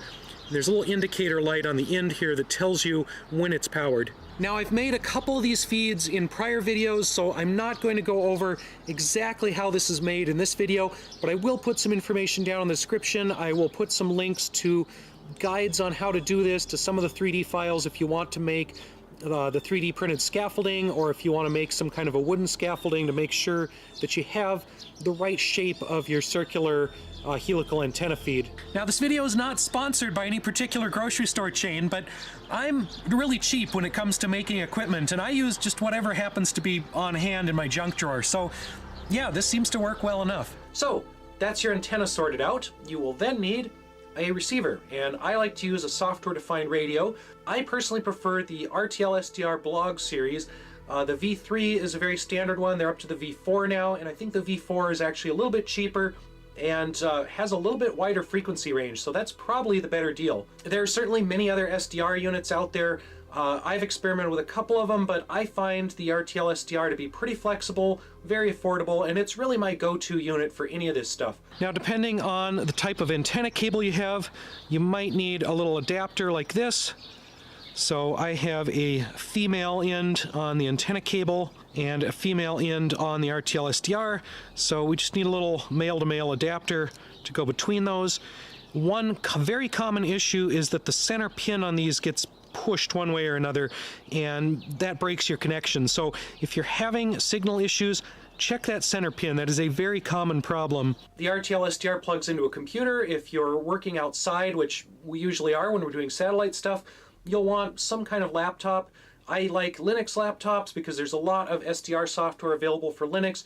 You can also use Windows, and there's plenty of software out there for Windows as well. You can also use your cell phone if you want. You will need a on-the-go adapter, an OTG adapter, and that's just a little device basically that turns your cell phone's USB port into a regular old desktop USB port. Then you can plug in that SDR unit, you can hook up your antenna, and you can use your cell phone to download the data that's coming across the satellite stream. This is pretty handy for use on the go. You can also combine it with another app that I'm going to talk about in a minute for tracking the satellite. So on to tracking and scheduling your satellite passes. As I said, each of these polar orbit satellites comes across most parts of the Earth at least twice a day. I use a website called in2yo.com, and this has info on a whole bunch of satellites. You can go to their drop-down menu up at the top and select some very commonly used satellites, the METOP series, the NOAA series, Meteor. If you don't see a satellite that you want, you can put in the NORAD number or you can search for the satellite, although be aware that in2yo uses some different names than some of the other satellite operators, some of the other websites, so they might not have the satellite filed under exactly the same name as another website does. I also use the SatDump website. They have a list of satellites and frequencies that are available, so if you don't see something you want on in2yo, you could go over to SatDump, look up the satellite you're interested in, find the NORAD number, put that NORAD number into in2yo, and then it'll show you the orbits. You can also use desktop software like gpredict, which does basically the same thing, shows you the orbits of the satellites, and has some extra features like antenna tracking if you have an antenna that's capable of that. Now, another app that I use a lot is Stellarium on my cell phone. This is an Android app. I think there's some equivalents for Apple. This gives you a heads-up display of a particular satellite. It uses your phone's accelerometer, so you can aim the thing around, focus in on the satellite, and this is super handy for aiming your antenna. Okay, we've gone through the basics. Let's give an actual demonstration of how this works. Right now, I'm using an automatic tracking antenna because I just built one. You can do the exact same thing hand holding it, so all the procedures here are basically identical. As soon as you know your next upcoming pass from gpredict or In2IO or whatever source you're using to find your satellite orbits, you'll want to make sure your antenna and your SDR and your laptop are all ready and standing by a few minutes before the pass starts. Now, a really good, pretty directly overhead pass of one of these satellites can last around 10 minutes, but you probably won't get the very start or the very end of the pass because the satellite will be low on the horizon, it will be farther away from you so the signal is weaker, and it will probably be blocked by trees, buildings, whatever else. Now, if you are hand tracking, you'll want to open up the Stellarium app, search for the satellite that you're interested in. I still find Stellarium to be inconsistent and frustrating because half the time I search and it just doesn't find what I'm looking for. So you'll have to play around with this. It's not a very good app, but it's the only one that gives me the heads-up display. Okay, I force quit the program, reopen Stellarium, and here we have NOAA 18. So once you aim your phone up at the sky, it should give you this heads-up display, AR type thing, and we can see NOAA 18. It is still below the horizon, so I just put some Velcro tape on the phone, and then when I'm hand-holding this, I stick the phone right onto the back of the dish.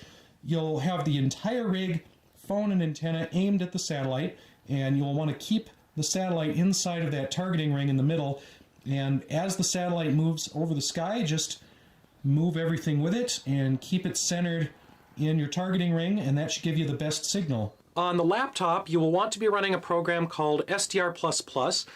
There are other SDR programs. There's GQRX, SDR Sharp. I use SDR++ because I'm pretty familiar with it and it's pretty powerful. We've opened up SDR++. We have selected our generic RTL SDR unit. I have my gain set to maximum here. We might talk about that a little bit more. We've checked that the bias T is on.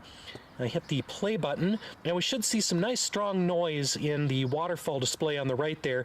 We can just double check the bias T. If we turn it off, our noise floor drops dramatically. And if we turn it back on, our noise comes back, so we're amplifying any signal that comes into the dish right now. Now, once NOAA 18 comes above the horizon and starts transmitting, we'll want to go down here and hit record, and we want to make sure we're in baseband mode. We have selected our save location. We can leave this name template alone. We want to be in wave container, and we want our sample type to be integer 16.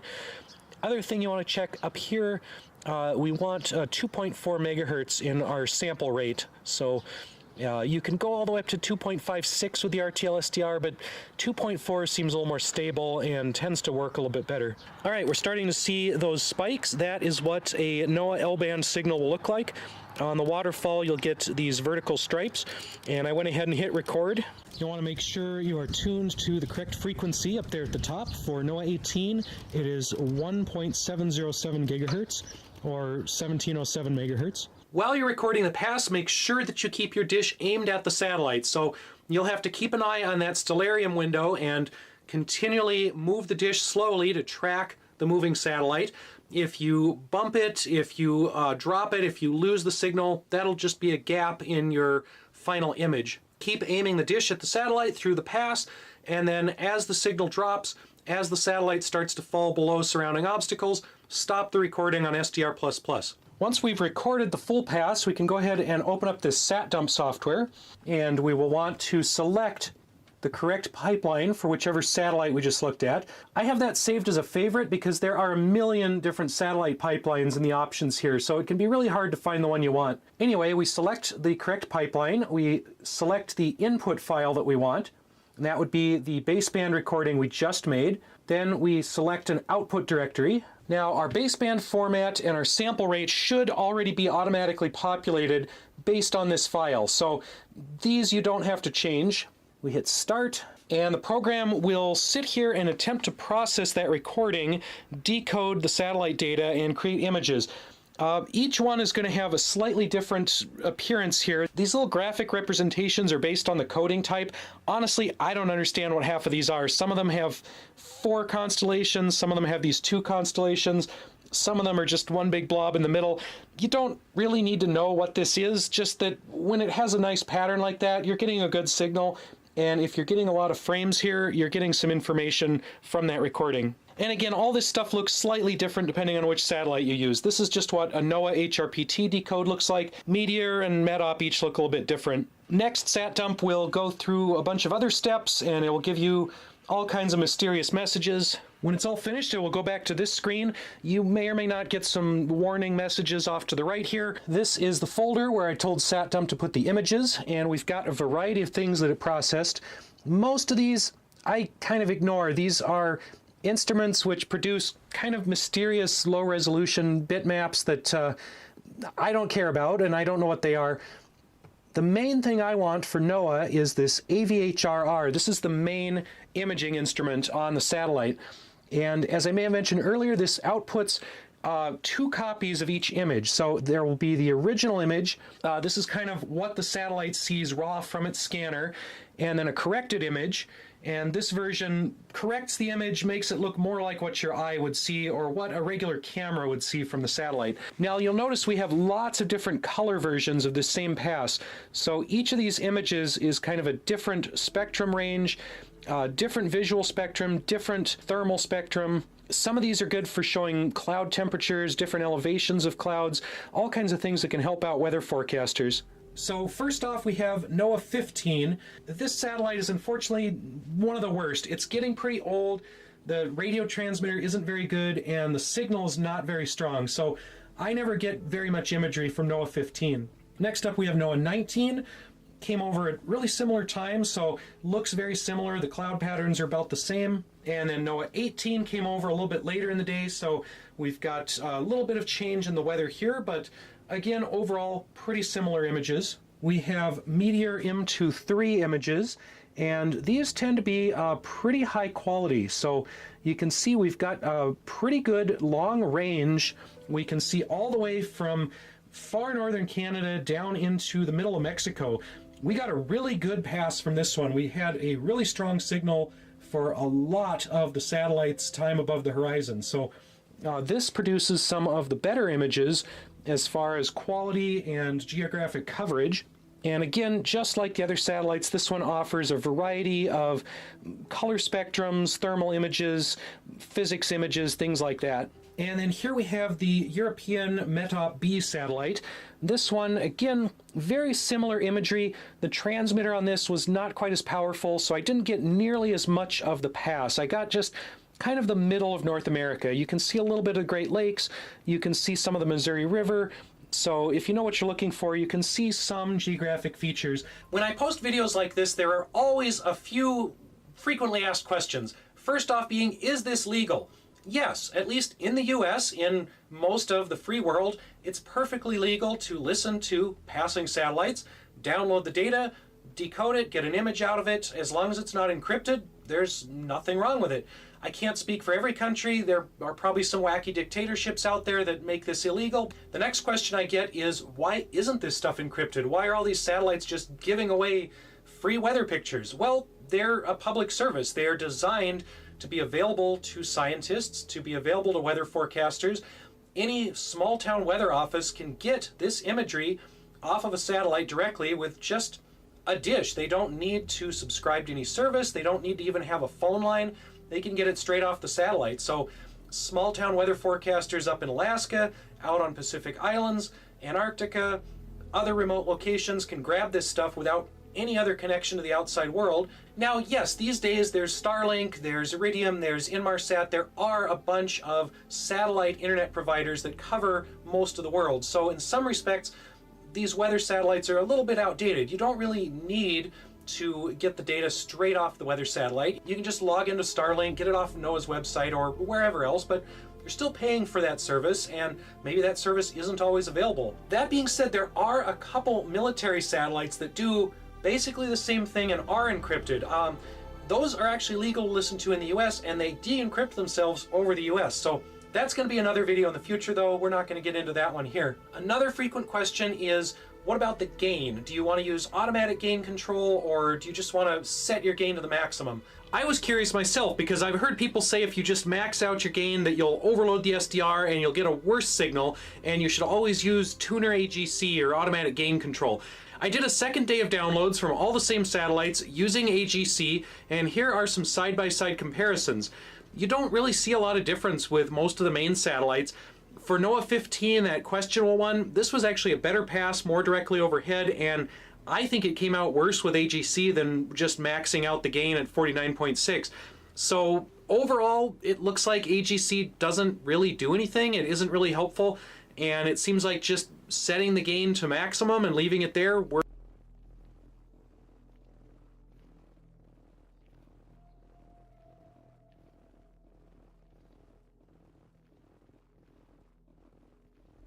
Hi, and welcome back to the Save It for Parts channel. Today I'm starting another big project that I've had on my to-do list for a while, and I'm hoping that I finally have all the parts I need for it. So what we've got in here, so we've got a variety of things in here. The main one, this giant rack of pocket PCs that I got from University of Minnesota surplus. This entire stack here cost $10. Then I've got a couple extra ones kicking around in here. In the days before smartphones, you still had a physical keyboard. You had a screen, you had a little stylus, because touch screens weren't that great, and you had to use this little plastic stylus pen thing to actually touch the screen and get any accuracy out of it. There are barcode readers, laser scanners on some of these. There are infrared communicators, and then they often have a nice big removable battery pack, which most smartphones these days don't have anymore. Of course, these don't have everything that a modern smartphone does. Not all of these have a onboard modem or wireless communicator. Some of them have Wi-Fi. For some of these, Wi-Fi was an extra add-on.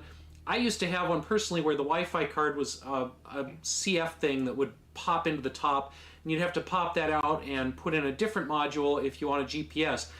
Kind of clumsy, but again, these are older technology. We've got the power brick for this charging station here. This charging station also has a couple Ethernet ports on it, so this entire rack here I think can hook up to the network, and you can remotely program or provision your smart readers, your little pocket PCs. A lot of people would use these for inventory control. So if you're at a supermarket, if you're at a warehouse, you've got the ones with the laser scanners on there, the barcode scanners. You can run around scanning your inventory, come back at the end of the day, plug them in, they'll get recharged, they'll get reprogrammed for the next day. Now, around the same time that I found these at University Surplus, I was over at Axeman Surplus, and I found a bunch of these radio modems. So these have a serial port in, they have a bunch of terminals out to go to a radio, to go to the audio jack, transmitter key. I also happen to have a couple serial port cables for these pocket PCs. So to make a long story short, my idea here is to make an off-grid, portable, DIY text messaging system.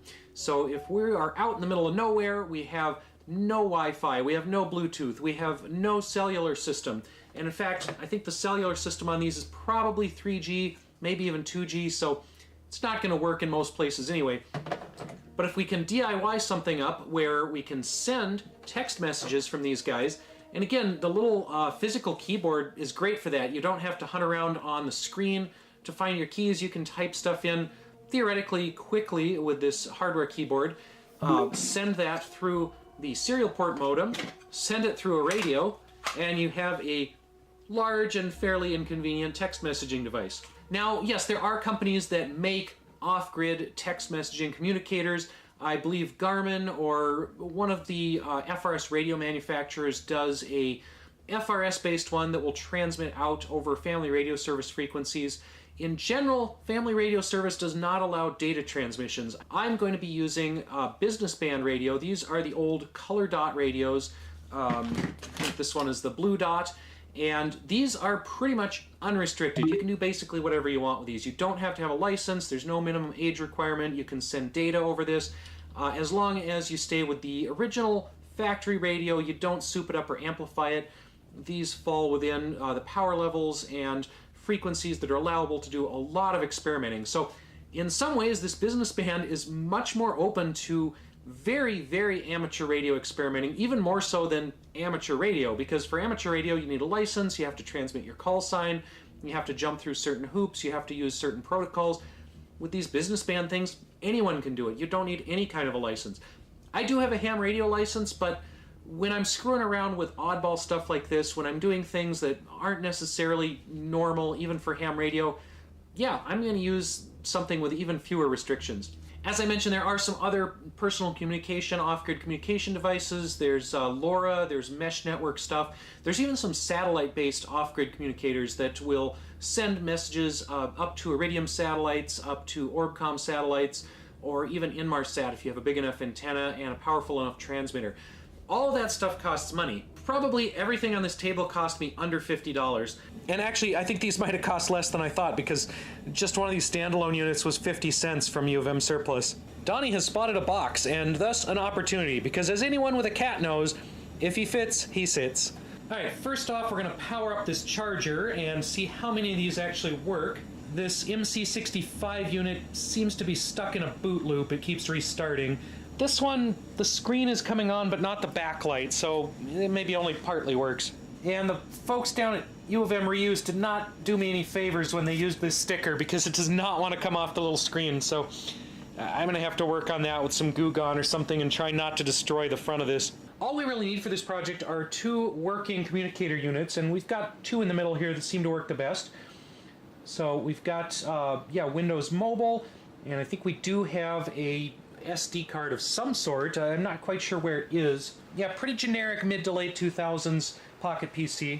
And now this was way back when Wi-Fi was not supposed to be easy or convenient, so if we want to actually set up a Wi-Fi network, we have to stumble through a bunch of Windows BS here. I moved these over to the computer closet so I could hook them up to Ethernet. I'm still actually having trouble getting that configured, although I did find some modem connections. It's very slow and clumsy, but we can eventually get online. So these things still do not agree with that newfangled SSL fad, so I cannot directly download much software. However, I was able to download software on my modern computer, set up a non-SSL regular HTTP website. Boy, I sure get spoiled on modern tech. This is just very clumsy and slow, but I think we can download our file here. So this is an old program called Terminal CE, which will hopefully let us send and receive information over the serial port. Before we hook up the radio, we're just going to test some of the cabling. So we've got the serial port cradle. We have a null modem adapter because we're going just from one serial port to the other, and we need to switch the TX pins over to the RX pins. Now, both of these cradle cables have a male connector on the end, so we will need one of these guys. I believe this is banned in the south part of the US. Not sure how long these batteries are going to last, so I need to do this quickly. Yeah, this one is frozen so hard that I think I actually have to take the battery pack out, and we will try sending a string. All right, that came through. Now comes the hard part where we try to make that happen over the radio. I opened one of these things up so we can see what it looks like in there, and I did look it up. Originally, these would have had paper labels on them. Some of the Axeman models did have paper labels. They've all fallen off. But basically, our inputs here are 12-volt DC, common, PTT, TX-RX, but I only have a terminal breakout for one of them, so for most of these we're going to have to interface with these obnoxious little pins here. Alright, so we've wired up a 3.5mm plug for the RX side of the modem, a 2.5mm plug for the TX side, because this radio has the smaller plug for the microphone, and then we've just got 12-volt input, so we'll hook that up to a radio. Okay, so I'm going to try transmitting just a bunch of random text. I'm going to manually hold down the push to talk button here, see if we hear anything on the other radio. Yeah, we just got a little bit of static. We didn't hear anything like modem tones. We're definitely pushing things with a lot of vintage batteries here. We've got the old battery on the Pocket PC. We've got the old rechargeable batteries in these mobile radios. And yeah, we're running into power issues. So eventually, if we get a working off-grid communicator, we're going to have some kind of central power system, a central battery that runs everything, and we can just recharge that. We've had a serial port error, and it won't even reboot now. I've got to pull the battery out of this again. I think I said in the video title and description that this was a cheap off-grid messaging system. I never said it was an easy system. All right, we've locked that up again. These don't work quite the way I was expecting. I guess I might have to break down and resort to desperate measures like reading some documentation. So the only info I could really find for documentation, somebody suggested to use the null modem adapter in there. I don't know why, but we tried that and we are actually getting some weird symbols out. Well, we were. I think it's crashed again. I can't tell what the next step is. I am not getting anything to consistently go from one radio modem to the other radio modem. I'd like to salvage this video, but I don't really know where to go with it. So I got frustrated with this project and I threw everything back in a box in the basement. Then I went back to the Fridley Axeman and I found a slightly different version of these radio modems. These are the 2-wire version, the 5-pin, and I was also able to go through their entire bin of random terminal block adapters and find 2 that would work with these 5-pin versions. So we're back at this again. I'm going to back up a step. I'm going to try this on a real computer first, and then if we can get that to work, we'll try it on those PDAs. So first up, we're going to try connecting to the modem with the Windows laptop on the left and transmit something, and then we're going to try to read that out with the software to find radio on the right. So we're not even hooking up a modem to the Linux laptop on the right. We're just going to see what does this look like on the frequency display. What does this look like coming over the air? First off, we're going to look at this blue dot radio and see what it looks like just with a carrier and no data going through. Wow, that thing is really dirty. We've got lots of side harmonics on it.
And no data going through. Wow, that thing is really dirty. We've got lots of side harmonics on it. And you can see my voice pattern on the screen where I said that. We also have to deal with this obnoxious Windows USB to serial error. This happens every time I use one of these cheap USB adapters on Windows. So we've got to go online, find the old driver, delete the new driver, and put the one that works in here. And we're going to try sending a string to that modem. So there's just the radio, just the carrier wave coming through the modem. We're going to send our text string. So that blob right there was our data.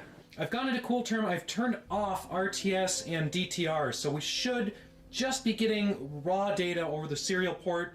No two-way handshaking, just whatever's coming through should show up on the terminal here. Or at least that's the theory. Alright. That actually came through exactly as I typed it on the other screen. So, yeah, we're finally getting some data sent between the two systems here. That's pretty cool. So again, transmitting from here over to that one. Yeah, that's the other problem with these little radios, is the squelch is very sensitive, and if I unplug it, Yeah, so we're just hearing static, and the terminal is trying to interpret that static into nonsense. And these little businessman radios are just atrocious at squelch control. I can turn this in every direction, max it, min it, and there's still static. Yet another reason nobody actually uses businessband in real life. These things are garbage. Since I'm having some luck with the laptops, I went back to the Pocket PC. I think what I need to try next is a different terminal application for the Pocket PC that gives me more control over the nuts and bolts of the serial port. So if I can turn off all the flow control stuff, turn off all of that DTR RTS stuff, and just send raw strings over the serial port, maybe I'll have some luck with it next. All right, we're going to try this again with each PDA hooked up to each radio and modem. I feel like this is getting close to the final form of this project. Since that other terminal program wouldn't let me turn off flow control, I've downloaded this other thing called Mobile VT, and this is something the 90s and 2000s kids called shareware. So if I like this software after a couple of weeks, I'm supposed to send 30 euros to some guy in Italy. I'm sure he'd be blown away to get any money in these days by anybody still using these things. Using COM1, that's our FTDI port here. We're going to go all the way back down to 300. Now this one actually goes as low as 110. I know the radio and modems will do 1200 baud, but I've had better luck at 300 so far, so we're going to stick with that. And we are going to use no flow control. Looks like our shareware expires in 2009, but that's fine because the Pocket PC thinks it's 2009. On the downside, I can't get out of this about screen once I'm in it, so yeah, I don't know if I want to send Daniel Perazzi 30 euros because I can't get out of his about screen, so I don't think much of his programming. Fortunately, I just happen to own 2 of these things because I'm a massive hoarder, and this is actually the first time I've had to use either of them. Okay, I got this one to connect with the old application, the Terminal CE, but now we're just getting gibberish again. I think the squelch has gone out on that radio yet again. It'll work if I put my hand over the radio, but if I take my hand away, yeah, it just goes back to receiving garbage. Now, if anyone was going to actually use this system in quote-unquote real life, you would not use the businessband radios. You would use something like a 2-meter ham radio or a Baofeng radio on ham frequencies or on another licensed frequency that you're allowed to use. The only reason I'm using the businessband is because I'm sending just random garbage data here. I'm not using my call sign. I'm not using proper ham radio protocols. So, yeah, I'm screwing around with stuff that would make amateur radio people upset. It would make me upset if I heard people screwing around with this on an amateur radio channel that I was trying to use. So the businessband allows that. So we're doing it on there as a testing and implementation setup. If we could get this to work, it'd be fun to actually use packet radio, which is the official accepted ham radio equivalent for sending data over a amateur radio channel. I actually have not found a packet radio program for these Pocket PCs, or at least not one that works properly. So that's another reason that I can't use an actual ham radio, because the software doesn't quite exist for this particular model in a place I can still find it on the internet. Okay, I'm getting fairly tired of this, but let's try it one more time.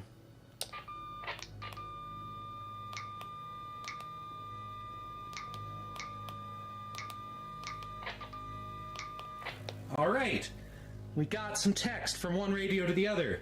My typing isn't great, and we had some interference, but we got the word testing to go over the radio modem from one Pocket PC to the next.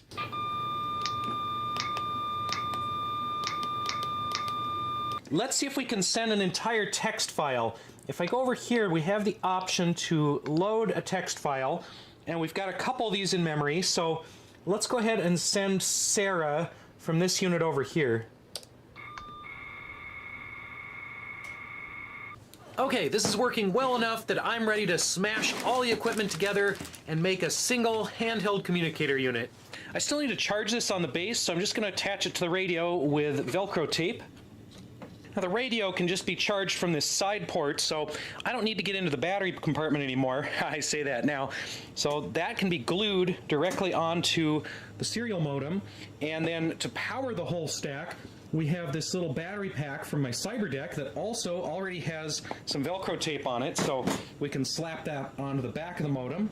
So there we go, a portable, off-grid, radio-based text message communicator.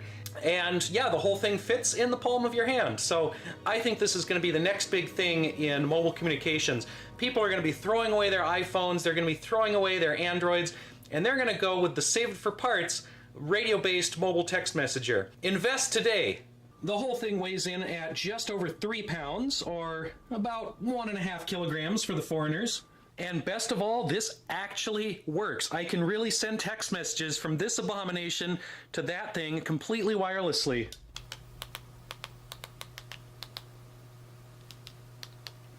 I have to admit to one slight cheat on this. I do still have to hold down the push to talk button on the side while I'm typing, because I have not figured out this radio's wiring for the PTT key trigger. It's supposed to be able to trigger the transmit from the modem with an extra wire out, but yeah, these little radios again are so crummy and weird that I've not figured out the wiring for that. On a Baofeng, on another radio, you can look it up, you can figure out what that wiring is to get it to automatically transmit when there's data coming through from the modem. But on this one, we just have to hold down the push to talk button. We've played around with text files a little bit. I just made one with all of the auto-suggested words. When you start pushing these keys, it suggests random things. So we're going to save that to a text file and try to transmit it over to the other one.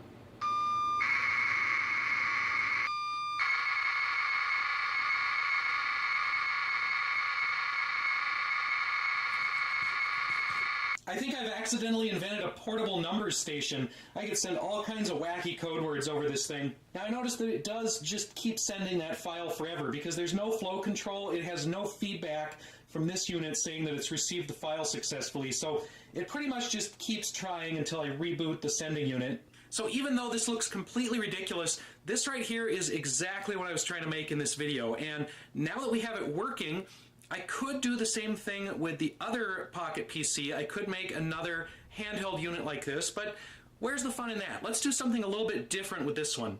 So I showed off this GIS backpack in another video.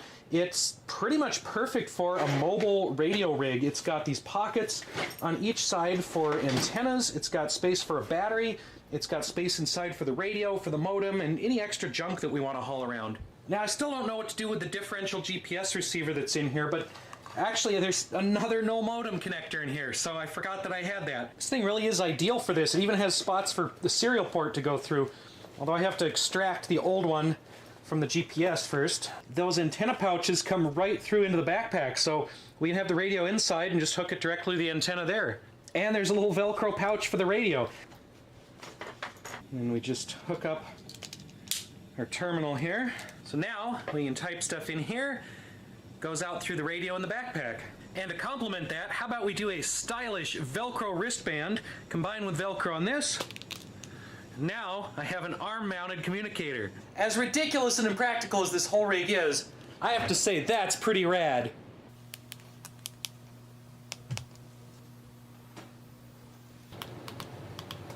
It's hard to show these screens with all the glare, but there is another demo of this functioning with everything put together. I'm gonna start transmitting that text file again and just walk farther away from the house and see how well this works. All right, that worked for a surprising distance. And now the neighbors are all wondering why I'm running down the street with a prop from Counter-Strike. All right, well, we finally have everything working. We finally have 2 radio modem communicators. This was pretty fun, even though there were a lot of frustrations along the way, a lot of little problems, issues, had to retry some things, had to rewire things, and there will probably be a lot of things edited out of this video that are just me failing and being frustrated. Is our creation here practical or all that useful? Not really. And it's not something I'm going to be offering for sale. I'm not going to be putting a parts list out there because honestly, this is just, random parts that I happen to have and find at Axeman. And if you tried to recreate this yourself, well, you're probably not going to have much luck finding exactly the same parts.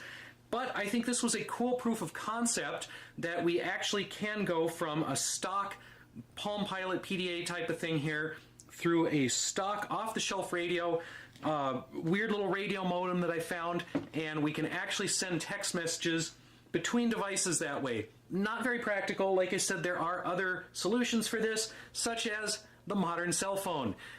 For radio communication, there's LoRa stuff, there's mesh network stuff, there's Wi-Fi stuff.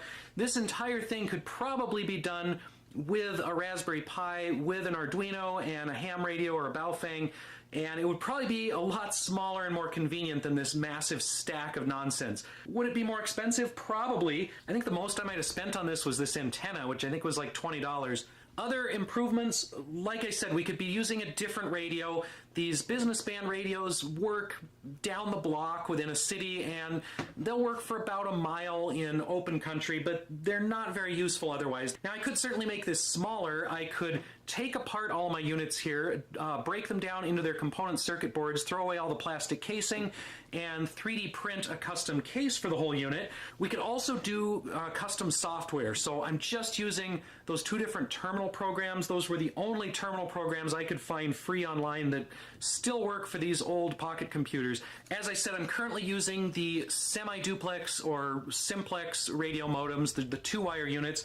I still have some of these 4-wire units, which you can put 2 of these together. You could have 2 radios. You could have a full duplex communication system, which would make this even larger and more cumbersome. We could also try to find some actual ham radio packet software for this. I looked around, I couldn't find anything for it. So to cut a long story short, this was a fun project, but completely silly. I hope you've all enjoyed my nonsense so far. Check out my other videos for other stupid radio tricks, satellite communication experiments, random surplus electronics duct taped together, and whatever else I get up to. Thanks for watching, and we'll see you next time.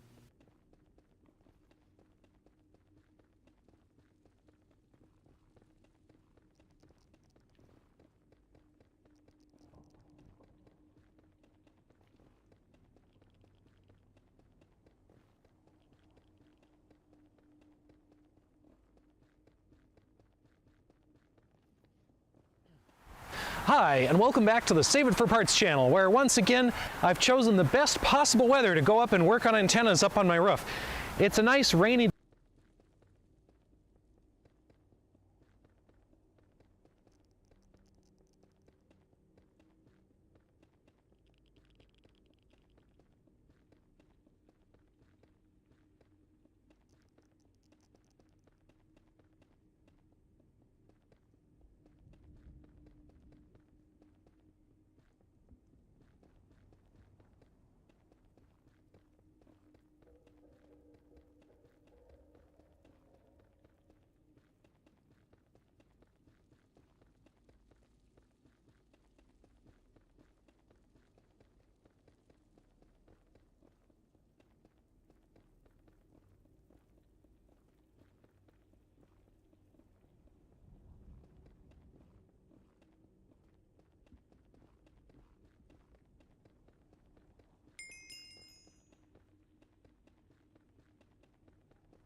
Hello everybody, today we are going to be talking about...